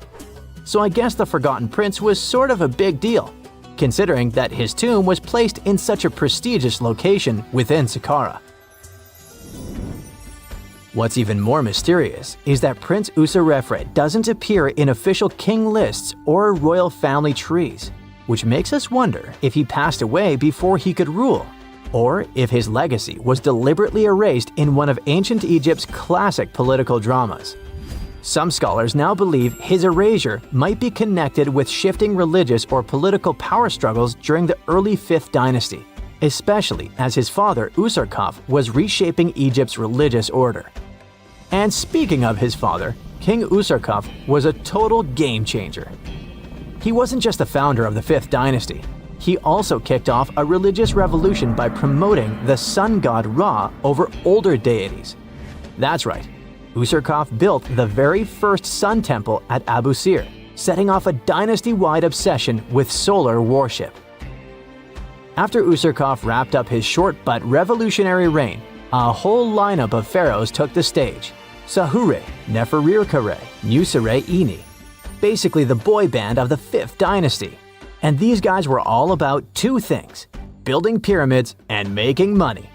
They weren't just stacking stones, they were expanding Egypt's influence, opening up trade routes to far-off lands, and blinging out their temples like it was nobody's business. Back in the tomb, things got even cooler. There was a beautiful red granite offering table covered with inscriptions detailing ritual foods, like an eternal menu for the afterlife, because they believed the deceased could magically eat this food. Fun fact, it was the funerary priests and their families that actually ate the food. There were also pottery shards, amulets, and painted walls, but the real showstoppers were the statues. And this is exactly where things get weird, in a good way. The team found statues of King Djoser, the guy who built Egypt's first pyramid, his wife, and their 10 daughters, inside Prince Userefre's tomb. Hold up, Djoser lived a few centuries before Userkaf, so what were his statues doing there? Turns out, scientists don't really know. These statues were built during the reign of King Djoser himself and probably belonged to that first ever built pyramid. Experts believe these statues were probably relocated during the 26th dynasty, thousands of years after Djoser, maybe to protect them from destruction, or maybe because they were still venerated. Basically, ancient Egyptians were hoarders, but classy ones. Scientists also know for a fact that some engravings and statues found there were made way later, which means that this tomb probably turned into a deposit for fancy stuff. Or maybe this was just really ancient interior decorating. Anyway, that wasn't all. There was another pink granite entrance on the eastern side of the tomb, with inscriptions linking back to King Nefertiti, another 5th dynasty pharaoh who also tried to build his own pyramid, but failed. And near this second entrance, archaeologists found something never seen before in Saqqara: a set of 13 pink granite statues, all sitting in a row on a high-backed bench, like they were waiting at the DMV of the afterlife. Some had elevated heads, probably representing the prince's wives, while others were missing their heads entirely. One black granite statue was found upside down. Maybe it had taken a tumble sometime during the tomb's long, quiet centuries underground. According to archaeologists, the positioning and head shapes suggest that these statues followed a strict social hierarchy, with the central figures likely representing higher status individuals, while the headless ones might indicate unfinished work or later vandalism. And speaking of black granite statues, another one was found standing proudly inside the tomb. Based on its design and inscriptions, it looks like it was placed there during the 26th dynasty, the same time those Djoser statues were probably moved in. This suggests the tomb didn't just sit abandoned, it was reused, adapted, and maybe even honored by later generations. And by the way, black granite was associated with Osiris, the god of the underworld, during the late period, which means that this statue's presence is a clue that the tomb was a ritual space long after the prince's death. All of this, giant granite doors, surprise statues, reused tombs, adds up to a truly thrilling find. Prince Userefre may not be a household name yet, but his tomb is now one of the most fascinating ever found in Saqqara. It tells a story not just of the Old Kingdom, but of how ancient Egyptians kept connecting to their past, even thousands of years later. So, what does it all mean? Why hide a tomb behind a fake door? Why pack it with statues from different eras? And who exactly was Prince Userefre? These are the kinds of mysteries that keep archaeologists digging and keep the rest of us fascinated. In the end, this discovery isn't just about one tomb, it's about how much is still waiting beneath the sands of Egypt. As more gets uncovered, we're reminded again and again that ancient history isn't gone. It's just sleeping behind massive pink granite doors.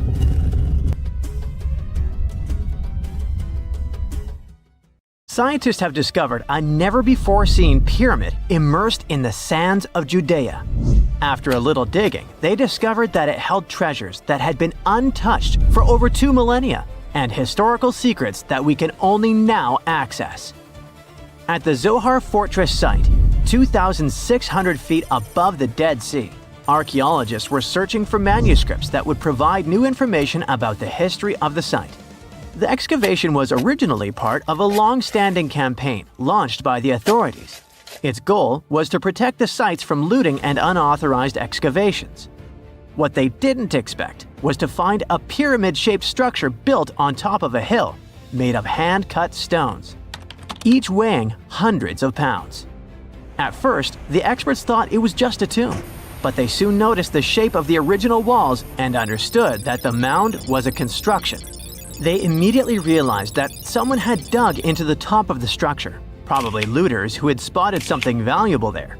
Luckily, most of the structure was still buried in sand, so the most valuable finds were hidden from sight. In the first week of excavation, volunteers found fragments of papyrus, bronze vases, and even ancient furniture, which were exceptionally well preserved. The desert climate had been a great ally in preserving those artifacts over the millennia. With little humidity in the air, mold cannot form, so organic materials such as wood and fibers are protected from cracking and deformation. hypotheses suggested that the pyramid had been built during the First Temple period. However, new discoveries have shown that it's more recent, from the Hellenistic period. Considering this and the fact that the structure dates back 2,200 years, it's believed that it probably appeared shortly after the death of Alexander the Great, the famous ancient Greek king of Macedonia. At that time, his generals divided the former Seleucid Empire. Ptolemy took control of Egypt and the surrounding regions, including the Dead Sea area, while Seleucus took control of the north, which is now part of the Middle East. It's still not known for sure whether the pyramid was built under the rule of the Ptolemaics or the Seleucids. Both Ptolemaic coins and coins from the Seleucid kingdom have been found at the site. Even so, many scholars believe it was built when the region was under Ptolemaic control. Evidence also suggests that the building, despite its longevity, collapsed at some point. But that's not why it was abandoned by the ancient Egyptians, which begs the question of what purpose it was built for.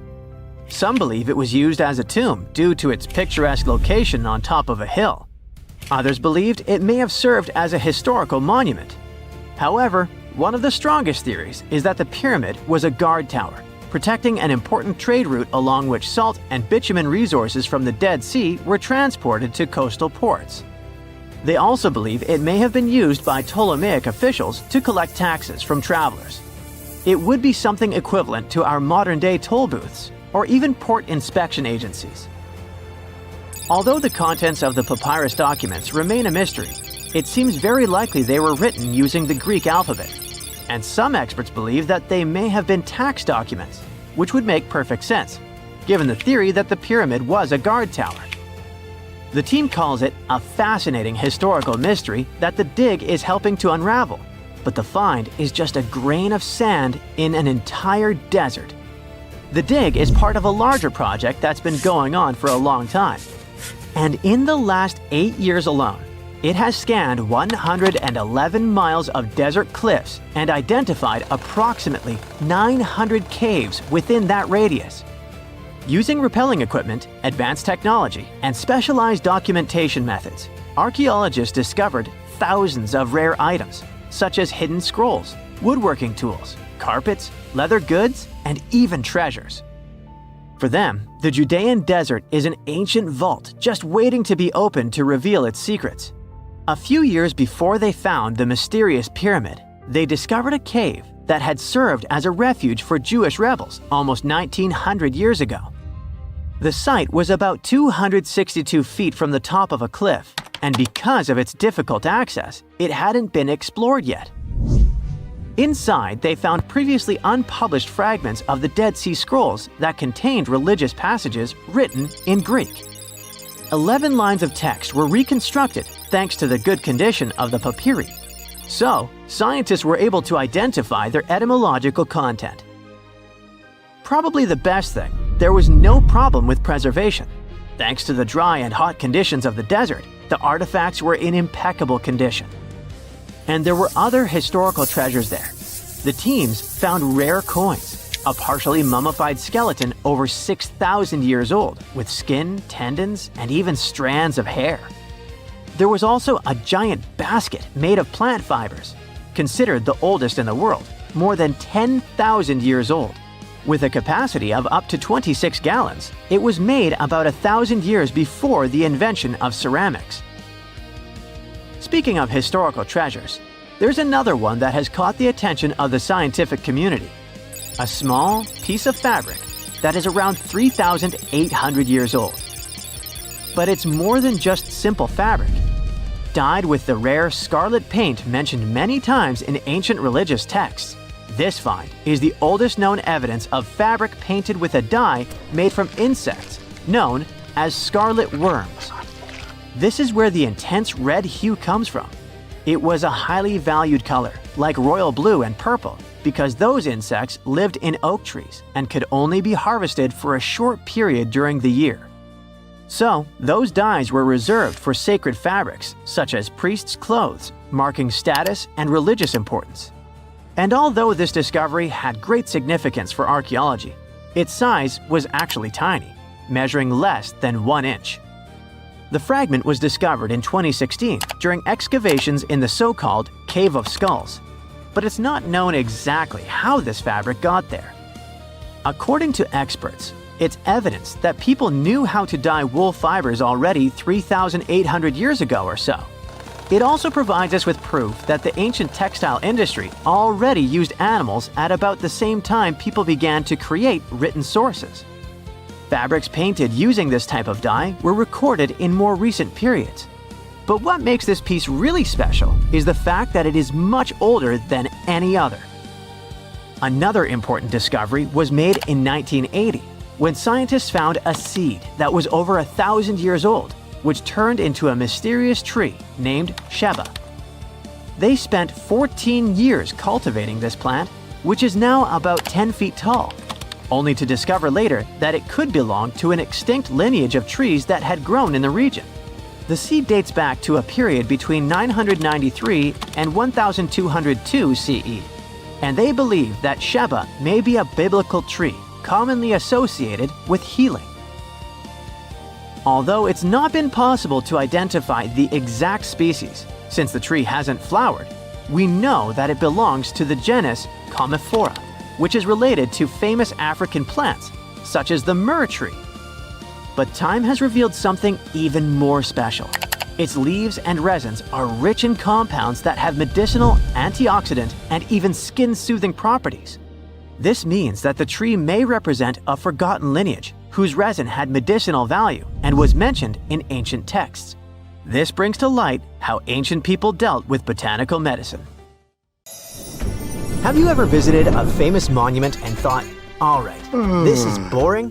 While you were up on the Eiffel Tower yawning at the view, another landmark in Paris was pulling off the ultimate plot twist. Hidden in plain sight at Place de la Concorde stands a 3,300-year-old Egyptian obelisk that's been keeping juicy secrets from Pharaoh Ramses II himself. That's right. Ancient secret messages carved in stone have been right under our noses this whole time. Nope, this isn't the next National Treasure movie.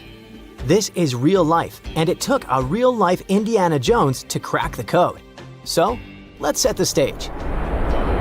You've probably seen this block of stone before, right?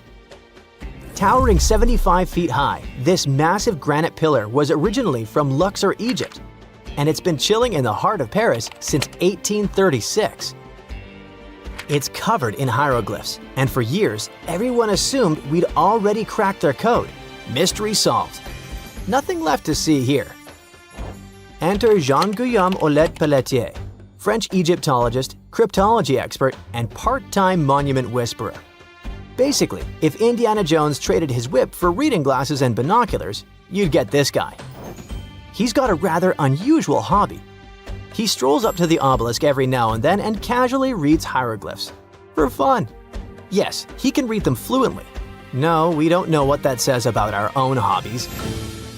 Until 2021, experts believe that the inscriptions on the obelisk mainly praise the gods Amun or Amun-Ra, if you're on friendly terms, and Horus, you know, the falcon-headed sky god with those super famous parents Osiris and Isis. But during one of his casual reading sessions, Olet-Pelletier noticed something odd. Some of the hieroglyphs weren't just singing praises to the gods, they were giving directions, literal directions, to the entrance of the temple of Luxor. But wait, it gets even better with a little backstory. Obelisks like this weren't just pretty lawn decorations. They were usually placed at the entrances of major temples, like the Temple of Luxor, where this one originally stood. They symbolize the sun god Ra and were meant to represent a ray of sunlight frozen in stone. Basically, they were giant sacred exclamation points showing off the pharaoh's divine connection and power. Ramses II had two of them set up at Luxor's entrance to honor the gods and, of course, to brag about himself. This one got shipped off to France in the 1830s as a gift from the ruler of Egypt, Muhammad Ali. No, not the boxer. And it's been waiting for someone to take a closer look at it. Moving the obelisk to Paris was no small feat. It weighed over 220 tons and had to be transported on a ship built especially for it, called the Luxor. How original. The whole transportation cost the modern equivalent to $19 million. Interestingly, its twin obelisk still stands in Luxor, which means that researchers can compare both structures to see if the story really matches. This pairing of obelisks was intentional, meant to guide the eye and the spirit towards sacred space. Lucky for us, Jean Guillaume picked the perfect moment to snoop around. The obelisk was undergoing restoration for the upcoming Olympic Games. Scaffolding was up, giving him rare access to the tippy top of the monument. Armed with binoculars and a ladder, he got eye level with parts of the pillars that most of us can only squint at from street level. And that's when he uncovered the real twist. Turns out, ancient Egyptians didn't just chisel random symbols into stone. They had something way cooler up their sleeves: crypto-hieroglyphs. Those were specialized coded forms of writing used for sacred or elite messages. Basically, ancient VIP-only emojis. While your average temple priest could read standard hieroglyphs, crypto-hieroglyphs were reserved for the pharaoh's inner circle. Today, only 6 people on Earth can read them fluently. And wouldn't you know it, our French friend is one of them. Of course he is. Now, here's where things get wild. Normally, hieroglyphs written on monuments like the obelisk are read top to bottom, right to left. Simple enough. But Jean Guillaume decided to break the rules and read them horizontally instead of vertically. That's when he started spotting weird patterns, phrases, and symbols that had been hiding in plain sight for nearly 200 years. Some of these messages were so cleverly hidden, and you could only understand them if you walked around the obelisk in a certain way. He calls it 3D cryptography. That's right, the obelisk itself is like one giant ancient Rubik's Cube. Depending on the angle you read from, the message could change entirely. Yes, ancient Egypt invented something like the lenticular effect long before Pokemon cards made it cool. Okay, so what in the world does the message say now? Glad you asked. These aren't just random notes from the past. They're political gold. One inscription praises Ramses II as a divine figure who could not be dethroned. Another says the king made offerings to the god Amun, which wasn't just him being nice. This was a big political move. Back then, religion and power were totally intertwined, so showing off your divine connection was like launching a PR campaign, except instead of tweets, they used 200-ton stone monuments. Ramses II wasn't just any ruler, by the way. He reigned for over 60 years and basically pulled off the Beyoncé of pharaonic careers. He won battles, or at least said he did, built cities, temples, and statues of himself all over Egypt, and declared himself a living god. When he ordered these obelisks, he wasn't just creating monuments. He was launching ancient propaganda flyers at priests, nobles, and visiting dignitaries. In fact, Ramses II was so good at self-promotion, he may as well be the original king of rebranding. He claimed victory at the Battle of Kadesh, even though it ended in a stalemate and they had the victory carved into walls and monuments across Egypt. The Luxor obelisk was another way of reinforcing his godlike powers every time someone passed by or read its text. And here's the cherry on top. Some of these inscriptions were positioned just right so they'd be seen by nobles arriving by boat for a festival. That's probably the reason why they can only be read from a certain angle. But if you stood at the base of the obelisk, you wouldn't see much. But from a 45-degree angle standing right in the middle of the Nile, sweet stuff! Imagine pulling up to a religious celebration and seeing giant stone text basically saying, "Hey, Ramses is chosen by the gods, don't forget it." Subtle? Not exactly. Effective? You bet. Some messages even carry double meanings. One line might spell out Ramses II's full royal title. But read it differently and boom! It says he's got eternal life. That's next-level branding. You can almost hear him saying, "Look at me, still trending 3,000 years later." For decades, scholars thought this monument had given up all its secrets, But thanks to new access, modern tools, and some fresh eyeballs, we now know there's still a ton to uncover. Olet Pelletier's full research hasn't been officially published yet, but the clues he's found are already shaking up what we thought we knew about ancient Egyptian monuments. Of course, not everyone's buying it just yet. Some scholars are skeptical, especially about the idea that boat-riding nobles could actually see those messages clearly. But let's be honest, ancient advertising wasn't easy. Even if your billboard is 75 feet tall, you still need the right angle and the right audience. So the next time you're in Paris staring at the obelisk while sipping your overpriced café au lait, remember, you're not just looking at a fancy paperweight from the 19th century. You're standing in front of an ancient Egyptian PR campaign, a 3D puzzle, and a 3,300-year-old flex from Ramses II himself. And let's be real, if that obelisk had been hiding messages this long, who's to say it's done talking? So grab your magnifying glass, channel your inner Egyptologist, and remember, the real treasure isn't gold or jewels, it's the drama chiseled in stone.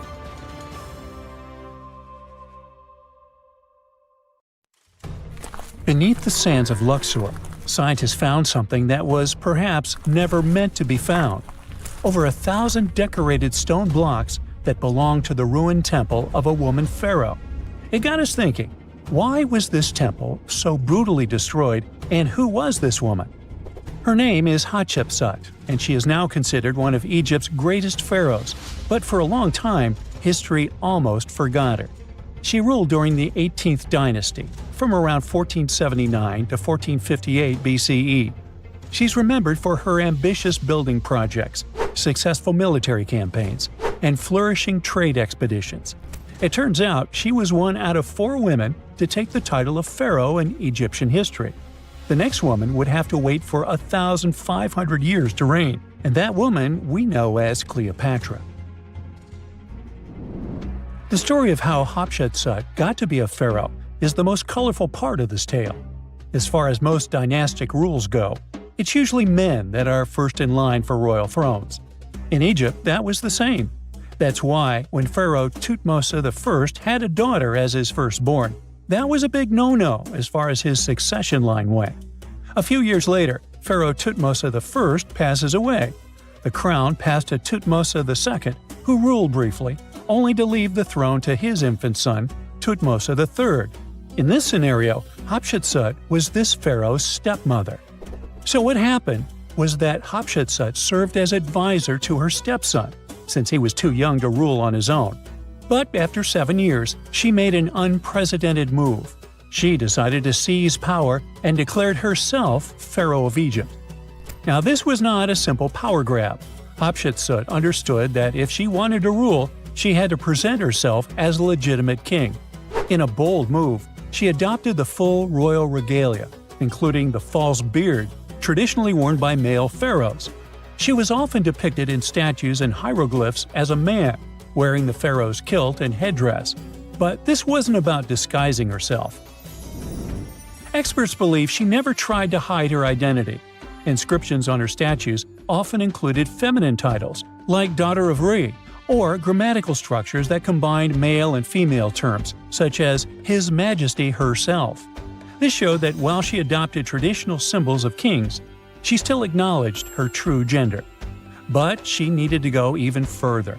To legitimize her rule, she crafted an elaborate origin story.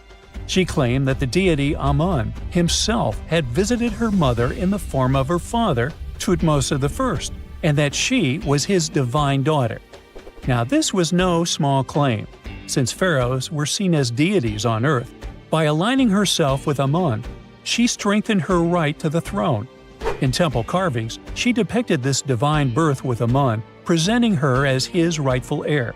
These narratives weren't just mythology, they were tools, ensuring her position remained unchallenged. Hatshepsut also took a new name, Ma'at Kari, which translates roughly to "Truth is the soul of the sun god." The word Ma'at was central to Egyptian beliefs. It represented order, justice, and divine balance. Pharaohs were expected to uphold Ma'at to ensure Egypt's stability. By calling herself Ma'at Kari, Hatshepsut was likely reinforcing that she was a legitimate and rightful ruler. Her reign was truly great. She led Egypt into an era of peace and prosperity, launching massive building projects and restoring temples across the kingdom. Her most famous achievement was the construction of her temple at Deir el-Bahari, a pretty impressive architectural masterpiece carved into the cliffs of Luxor. Hatshepsut initiated one of the most ambitious construction projects in ancient Egyptian history, commissioning monuments, temples, and obelisks to immortalize her reign. It's argued that she continued with the construction of the Avenue of the Sphinxes, a grand road lined with statues leading to the Karnak Temple. For many, her shining architectural achievement was the towering obelisk she had carved from single pieces of granite. One of these, weighing over 320 tons, still stands today. Now, beyond building, she expanded Egypt's influence through trade. She sent an expedition to the mysterious land of Punt, believed to be modern-day Somalia or Eritrea, bringing back riches like gold, ivory, and exotic animals.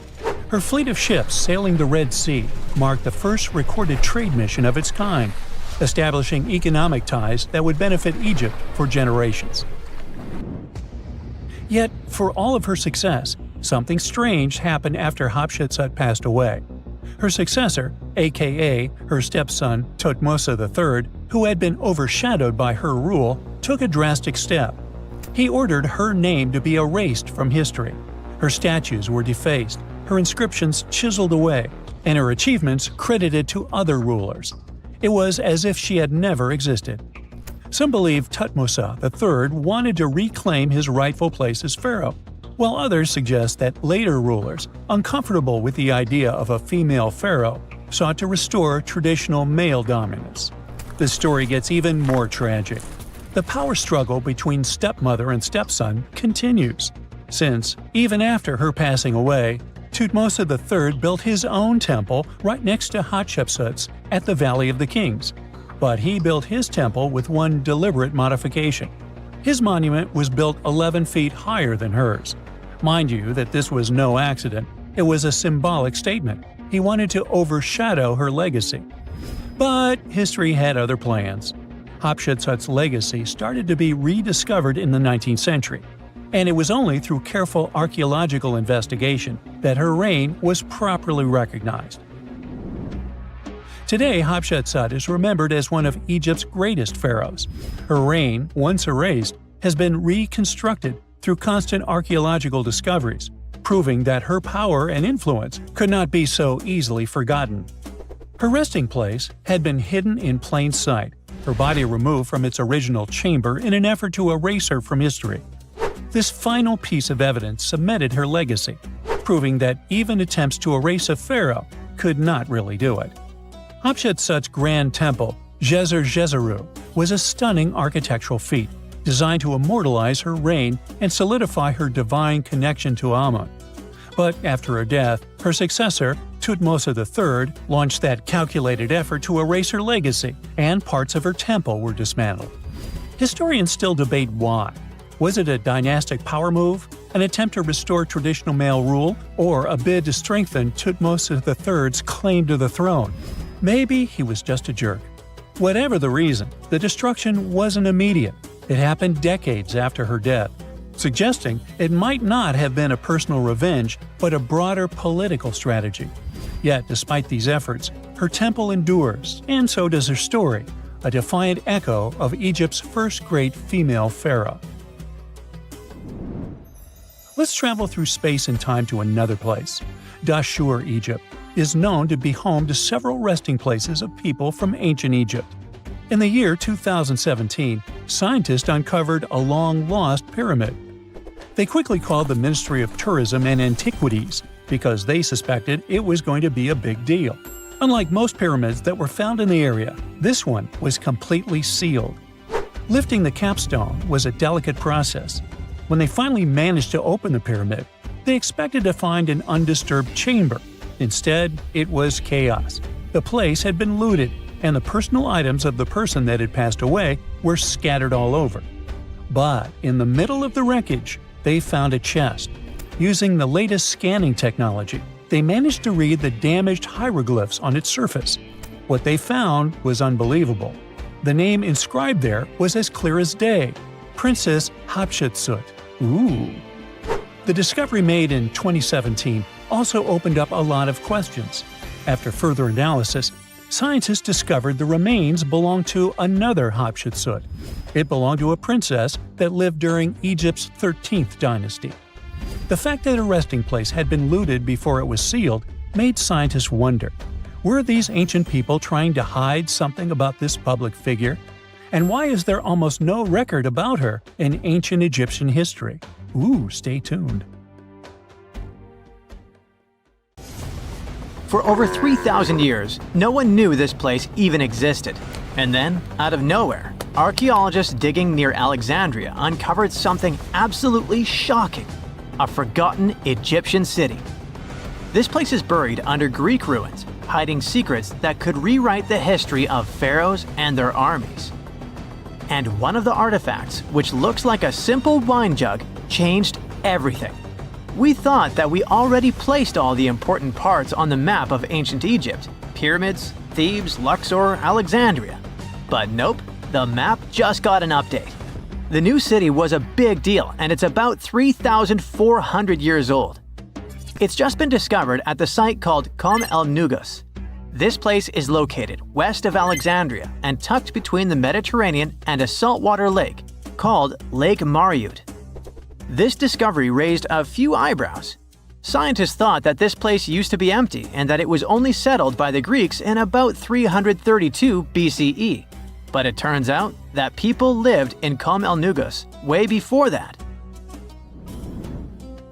When archaeologists were digging through Greek ruins, they started noticing something unexpected: mud brick walls. Yep, you know, the pyramid type. That's the kind Egyptians built during the New Kingdom. These mud bricks were made from mud, clay, sand, and straw. These ingredients were mixed with water and dried in the sun, not baked. Egyptians used them for thousands of years to build houses, temples, palaces, and yes, the pyramids. Of course, other civilizations did use mud brick too, but Egyptian mud brick is kinda quirky. They used straw that grew in their regions, layout styles, and mortar. That's what helped the experts realize that Egyptians used to hang out in Qom el-Nugus. That alone raised eyebrows, and then they found more: an entire street layout, buried structures, and even a temple built by Ramses the Great himself. His name speaks for itself. This guy was one of the most famous pharaohs in all of Egyptian history. He ruled ancient Egypt for 60 years, fought huge battles, and just loved building tons of stuff like that temple. People loved him so much that later pharaohs literally pretended to be him or wrote his name on their buildings. That's when archaeologists realized that they weren't looking at some dusty mud bricks of a tiny village. That's an entire buried city. They immediately started digging more. Turns out the whole place wasn't random. It was built with great care. The streets had drains to stop rainwater from damaging the soft mud-bricked walls. There were also small tomb chapels with writings about soldiers. This suggests this place might have been the military base, and that changes a lot. In ancient Egypt, when the military showed up, there must have been a reason. So what was it? Protection? Conquest? Control of something important? In the case of this city, it was probably about wine, water, and trade on the edge of the desert. What's even crazier is that we still don't know just how big it was. The team has only uncovered part of it so far. There could be fortifications, warehouses, administrative buildings, or even more religious or royal structures waiting underground. We also don't know what this town was called in ancient times. That name is still buried. But it might be uncovered someday, maybe inside a wall, maybe on a scroll, maybe on another broken jug. One of those already turned out to be a mind-blower. A chunk of a ceramic jar, called an amphora, had a royal seal pressed into it, and that seal bore the name Meredaton. Princess Meredaton wasn't just anyone. She was the eldest daughter of Queen Nefertiti and the older sister of King Tutankhamun. Yes, that's right. Both Nefertiti and King Tut were involved here. all that was about a century before Ramses the Great built one of his temples here. Looks like the city was founded back in the days of another pharaoh, the pharaoh Akhenaten, husband of Queen Nefertiti, father of Princess Meritaten, and future king Tutankhamun. That guy, Akhenaten, was a bit of a wild card. He was the type who really gets weird about one of his interests. He tried to completely change Egypt's religion, forcing everyone to worship the sun disk called Aten instead of the usual deities.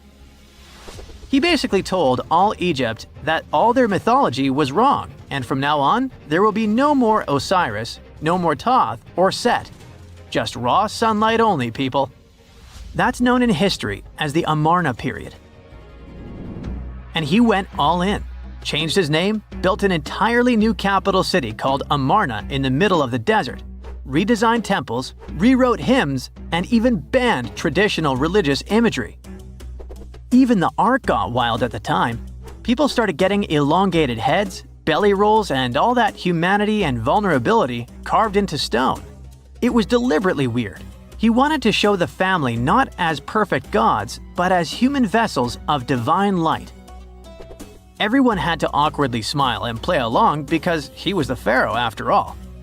The wackiest part is that after his rule, his son, Tutankhamun, reversed all the sun disk-related stuff.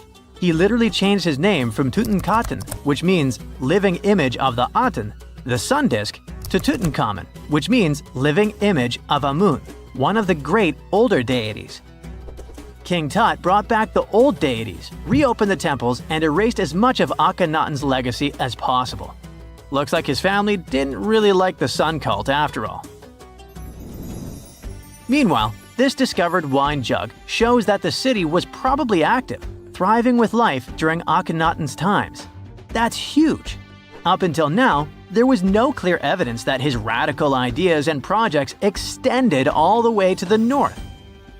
The jug also shows that vineyards and wine production reached all the way to the north in ancient Egypt. Wine really was a huge deal, worthy of placing a military base here. Princess Meritaten most likely used this jug. Just like with her brother, she was born into the sun and named after it. Her name, also spelled Meritaten, meant beloved of the Aten. As the eldest daughter of Pharaoh and his queen, born right into the middle of radical religious changes, she was raised to perform the future queen's duties. From her earliest years, she walked in temples alongside her mother Nefertiti, shaking the sistrum in solemn rituals. She was there when Akhenaten established his capital city, Amarna. He clearly loved his family. Meritaten's face was etched into its stone walls more than anyone else. In every temple, in every sacred scene, her figure appears, revered. Things get foggy in history after her father passed away. The throne wobbled. King Tut was very young, only 9 years old when he had to take new duties. Meritaten seemed to have been a brief step between her father and her younger brother. She married someone called Smenkhkare. History isn't even sure who that mysterious man was. Could have been a puppet, a phantom king in a crumbling dynasty. May have even been her brother. Whatever the truth was, these two took power and ruled together for a while. Meritaten got the title of the Great Royal Wife, a title of immense power. But Smenkhkare was a very short-lived ruler. He passed away just in about a year. There are some speculations among historians that Meritaten was the actual ruler, the informal female pharaoh, because her brother was too young. Some theories say that she raised Tutankhamun and became a sort of queen regent, mentoring the child who would be used to restore the old order. But all this is unconfirmed. It's very hard for historians to find information about that time because the Amarna period was later condemned. The successors wanted to wipe away Akhenaten's heresy and everything attached to it. This included Meritaten. So even if she ruled, even if she mothered Tut, they tried to bury her in the sands of history. In any case, perhaps this new uncovered city will tell us more about the mysteries of the Amarna period, one of the most chaotic periods of ancient Egypt. You're digging in Egypt's famous Saqqara necropolis, also known as the ultimate VIP graveyard for pharaohs, when suddenly you find a giant pink door hiding something no one knew existed. Behind this giant stone door, one that wasn't supposed to open, by the way, you find a lost tomb of Egyptian royalty. Alright, history lovers, it's time to buckle up because archaeologists just pulled off something straight out of an Indiana Jones movie. Let's travel all the way to Saqqara, one of Egypt's most mysterious and treasure-packed ancient sites. The star of the show? The prince you've probably never heard of, Prince Userefre, son of King Userkaf. No one important, just, the founder of Egypt's 5th dynasty. No big deal. But the way his tomb was discovered… It all started with a massive door, made of pink granite, no less. But this isn't just a regular stone slab. This thing is about 14 to 15 feet tall and 4 feet wide. A giraffe could easily walk through it. This door is also definitely heavier than your neighbor's SUV. But here's the twist. It wasn't a real door. It was a false door, a symbolic gateway meant to allow the spirit of the deceased to pass between the world of the living and the afterlife. Normally, that's where the story ends. After all, false doors are common in tombs. But this one was extra special. You see, false doors were usually made out of limestone, which was pretty common and found everywhere in Egypt. To build one out of red or pink granite, people had to bring these rocks from a quarry located 400 miles away. And you can bet this wasn't a cheap trip. According to Egyptologists, this is the first time a false door of this size and material has ever been found in Egypt, making it a totally unique piece of architecture. Aside from being super expensive, this one had a surprise behind it too. When the team of researchers investigated further, they realized that this false door actually hid a real entrance. And what did it lead to? A hidden tomb, packed with statues, relics, and secrets from over 4,000 years ago. The tomb belonged to Prince Userefre, but you can call him Wasar Efra, or Wasar Efra too. Despite being totally erased from history, this fella was no minor noble. The hieroglyphs on the pink granite door listed him as the hereditary prince, governor of Buto and Nekeb, royal scribe, minister, judge, and priest of chance. Phew! He was like the ancient Egyptian version of Daenerys Targaryen. These inscriptions not only identify his political and religious roles, but also suggest he held significant power in Lower and Upper Egypt, bridging both regions through his titles. One title in particular, the priest of Seker, links him to the deity of the necropolis, the one with the falcon head. This god was the patron of the living and god of the dead at the same time.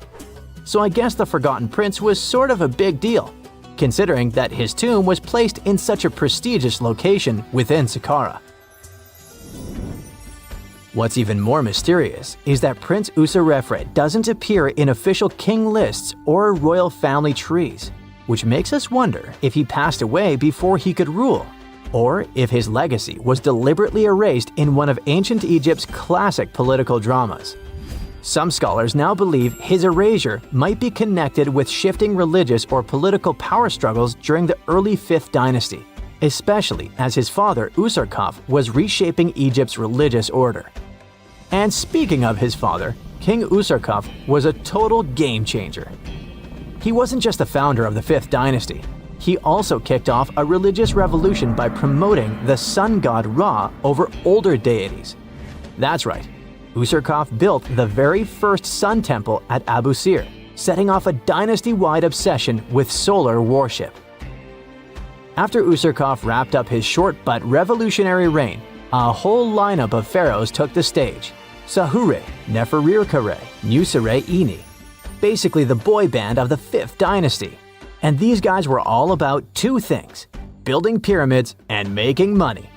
They weren't just stacking stones, they were expanding Egypt's influence, opening up trade routes to far-off lands, and blinging out their temples like it was nobody's business. Back in the tomb, things got even cooler. There was a beautiful red granite offering table covered with inscriptions detailing ritual foods, like an eternal menu for the afterlife, because they believed the deceased could magically eat this food. Fun fact, it was the funerary priests and their families that actually ate the food.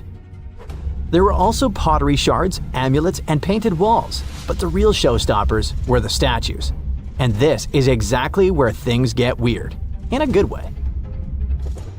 The team found statues of King Djoser, the guy who built Egypt's first pyramid, his wife, and their 10 daughters, inside Prince Userefre's tomb. Hold up, Djoser lived a few centuries before Usarkaf, so what were his statues doing there? Turns out, scientists don't really know.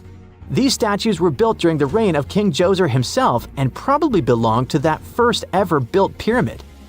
Experts believe these statues were probably relocated during the 26th dynasty, thousands of years after Djoser, maybe to protect them from destruction, or maybe because they were still venerated. Basically, ancient Egyptians were hoarders, but classy ones.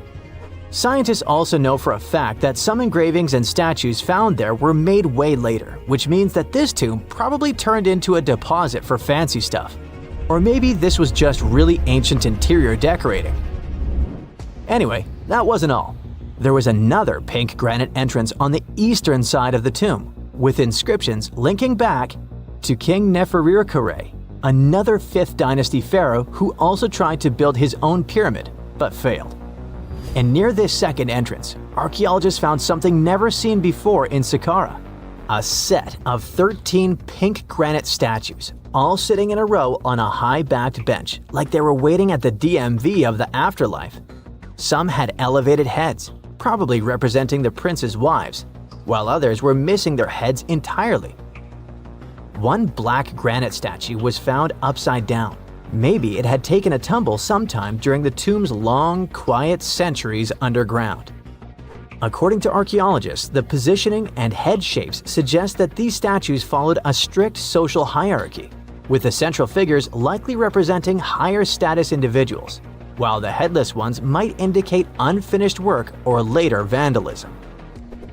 And speaking of black granite statues, another one was found standing proudly inside the tomb. Based on its design and inscriptions, it looks like it was placed there during the 26th dynasty, the same time those Djoser statues were probably moved in.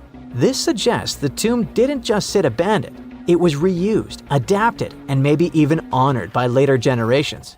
And by the way, black granite was associated with Osiris, the god of the underworld, during the late period, which means that this statue's presence is a clue that the tomb was a ritual space long after the prince's death. All of this, giant granite doors, surprise statues, reused tombs, adds up to a truly thrilling find. Prince Userefre may not be a household name yet, but his tomb is now one of the most fascinating ever found in Saqqara. It tells a story not just of the Old Kingdom, but of how ancient Egyptians kept connecting to their past, even thousands of years later. So, what does it all mean? Why hide a tomb behind a fake door?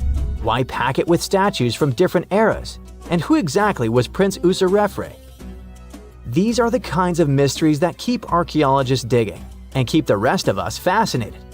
In the end, this discovery isn't just about one tomb, it's about how much is still waiting beneath the sands of Egypt.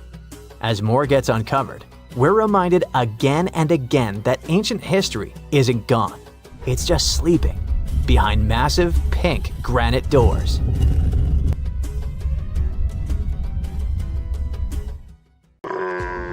Not many civilizations are as mysterious as ancient Egypt.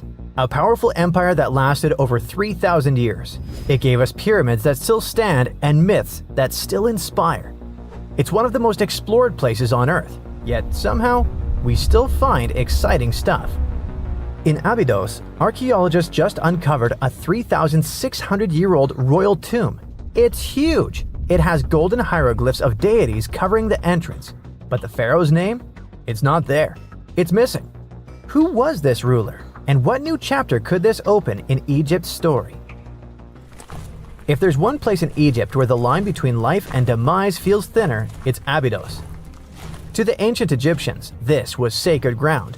They believed it was the burial place of Osiris, the god who literally passed away, had his remains separated, and came back to life to rule the underworld. Because of that, Abydos became Egypt's spiritual gathering place.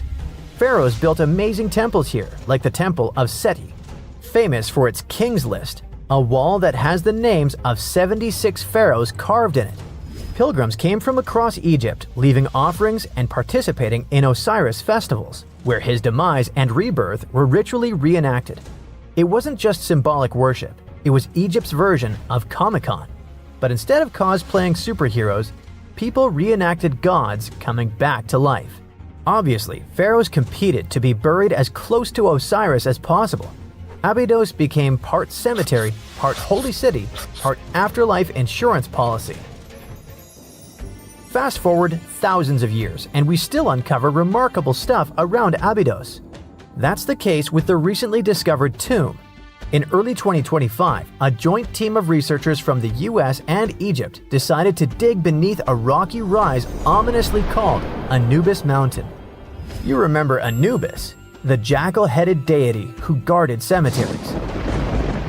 The uncovered royal burial was hidden 23 feet below the surface.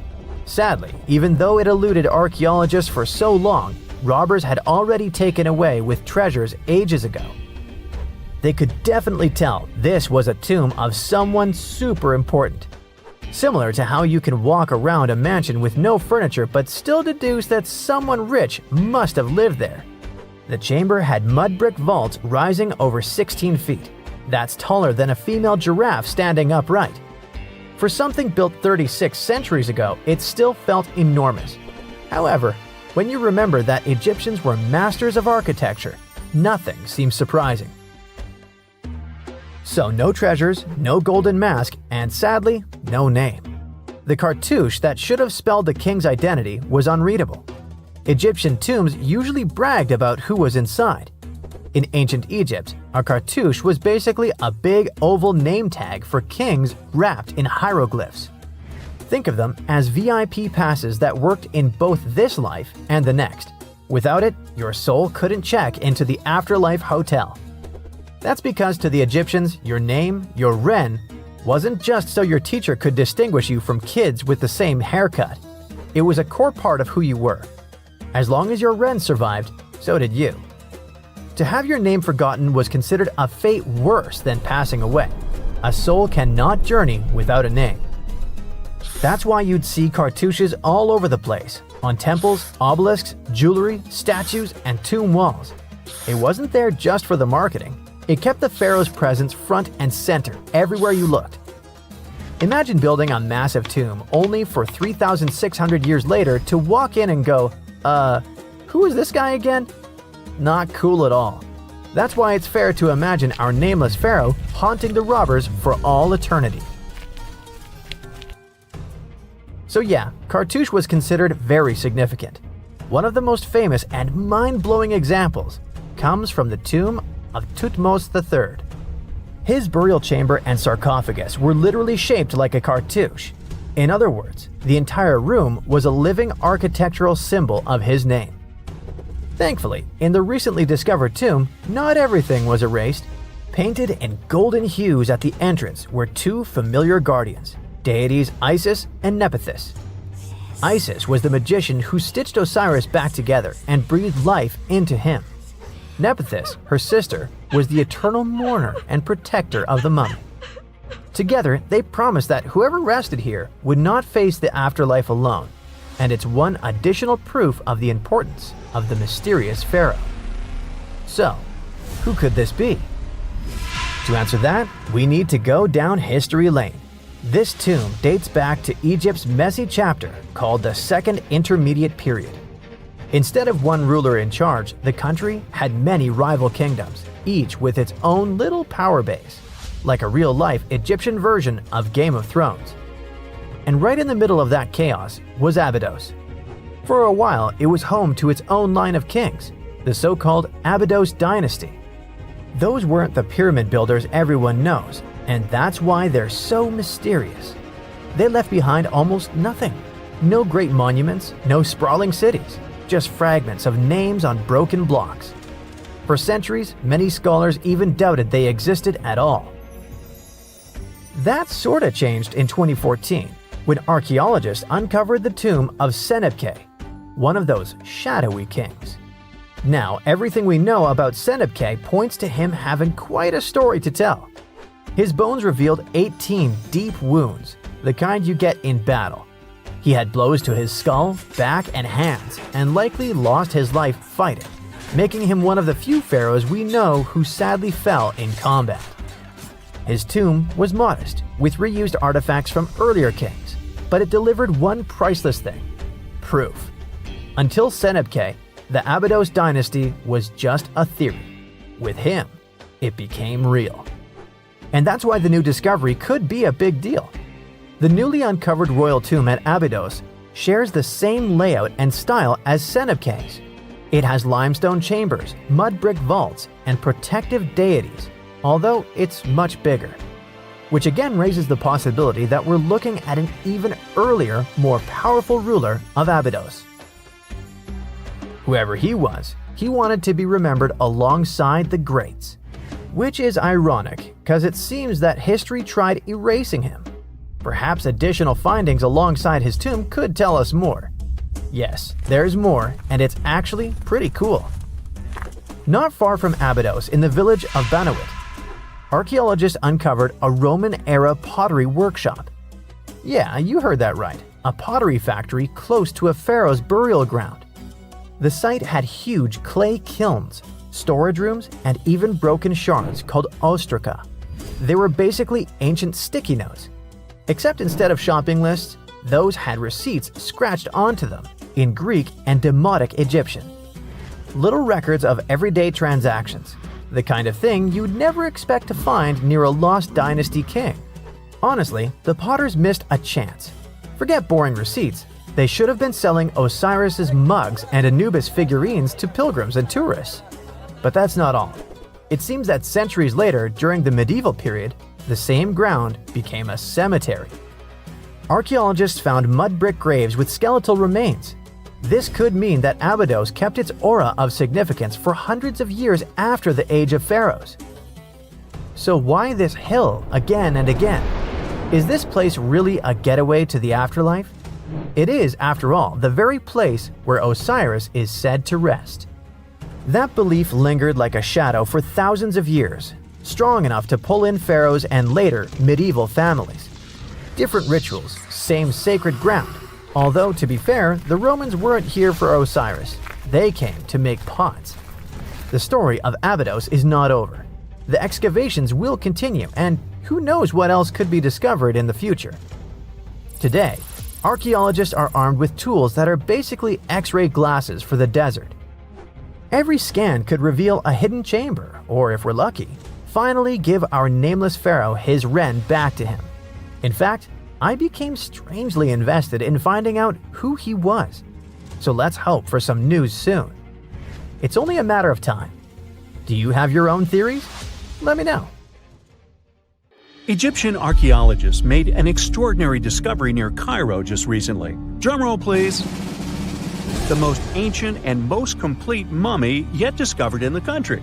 Yes, they were keeping it under wraps. The 4,300-year-old mummy was found in a group of tombs close to the step pyramid of Djoser, dating back to the Egyptian Old Kingdom. It was covered in layers of gold. The team also found several other tombs, including one belonging to an ancient Egyptian official and another belonging to a secret keeper who had the power to perform special ceremonies. Another interesting tomb was that of a writer, which featured the largest statues ever found in the area. This vast burial site is also home to more than a dozen pyramids and resting grounds. Probably one of the most famous mummies in the world is that of Hatshepsut. She ruled Egypt like a boss for around 20 years, building all sorts of impressive buildings and creating new trade routes.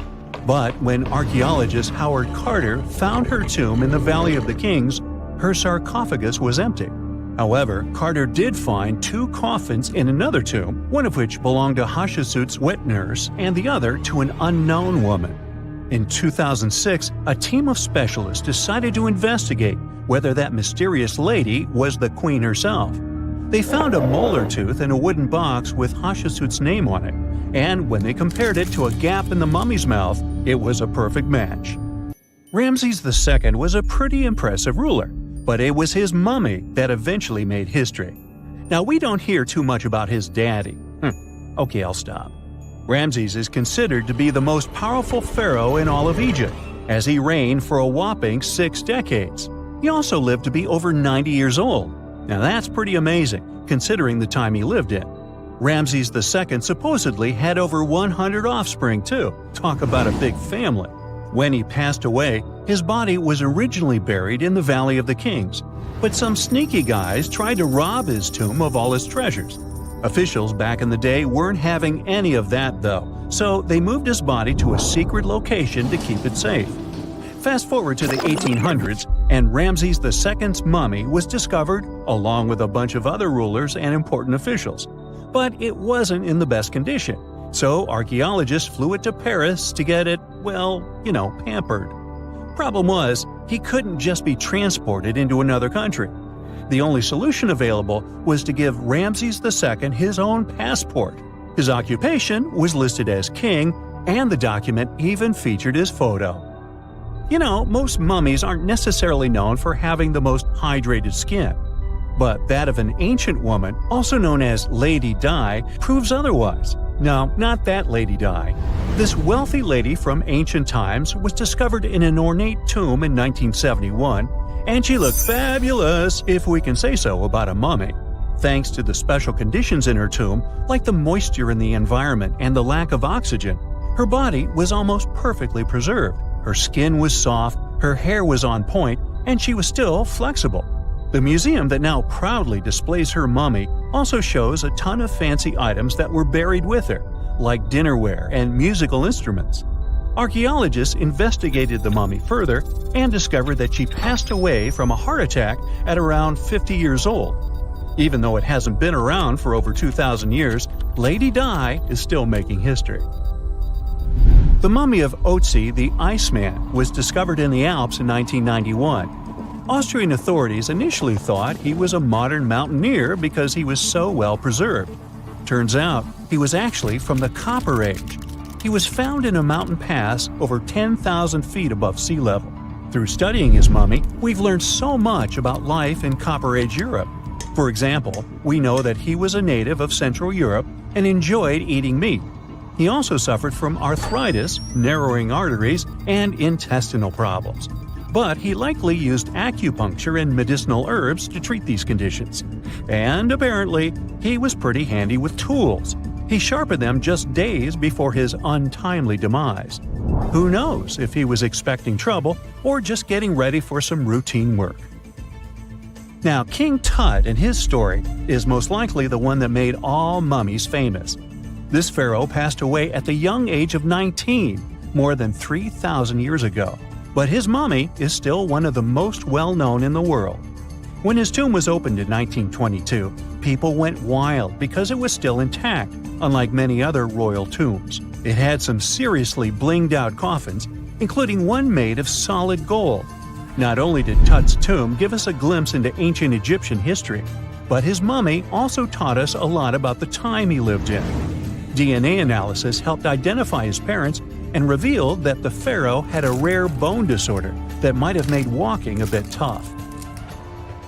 Now, Ginger is most likely one of the coolest mummies you'll ever hear about. He's like a time traveler from 5,000 years ago who's still looking fly with his golden hair and perfectly preserved nails. Ginger was discovered in Egypt and is believed to be the earliest known mummified body. Before people even knew about mummification, they used to place bodies in shallow graves in the hot, dry sand. And since the sand absorbed all the water, bacteria couldn't reproduce and the body was preserved naturally. Now, scientists are not sure if Ginger's preservation was intentional or not, but since he was buried with some pottery vessels, it's likely that whoever buried him knew some serious preservation techniques. If you want to meet Ginger in person, he's currently chilling at the British Museum. One Dutch art collector bought a statue from Asia and ended up finding a weird discovery. The statue contained a mummy hidden inside. Unfortunately, the body was too fragile to move, so they had to leave it there. The coolest part is that this mummy is over 1,000 years old and was on display for 200 years before being encased in the statue. When scientists did a CT scan, they found out that the mummy was filled with paper scraps covered in writings.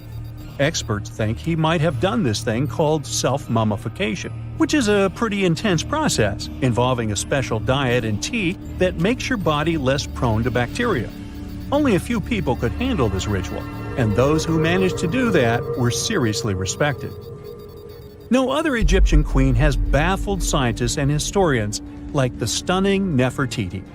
Based on her statues, she was known for her slender neck, wide eyes, and high cheekbones. Her name translates to "the beautiful woman has come." Talk about living up to your name, huh? Even though she wasn't a pharaoh herself, Nefertiti still managed to leave a lasting impression. Written records suggest that, as a wife and queen, she held an incredibly influential role. Because of her power, she was indeed admired, but she also managed to make quite a lot of enemies throughout her life. She was also related to King Tut, but not biologically. Rather, she was his stepmother. So far, locals have yet to identify her mummy, but that may soon change. A local Egyptologist who has been busy excavating tombs in the Valley of the Kings has found 2 mummies that he believes could be Nefertiti and her daughter. According to specialists, we may soon finally get a definitive answer about the identity of these 2 mummies. And if one of them does turn out to be Nefertiti, we could be in for a real treat. DNA analysis and CT scans of the mummy could give us the most complete and accurate image of the queen that we've ever seen. It's crazy to think that we've only scratched the surface of what lies beneath modern-day Egypt. Nefertiti ruled during a time of great power and prosperity in Egypt, but unfortunately passed away in a period of social turmoil, leading to her gravesite being lost. Now, where's my mummy?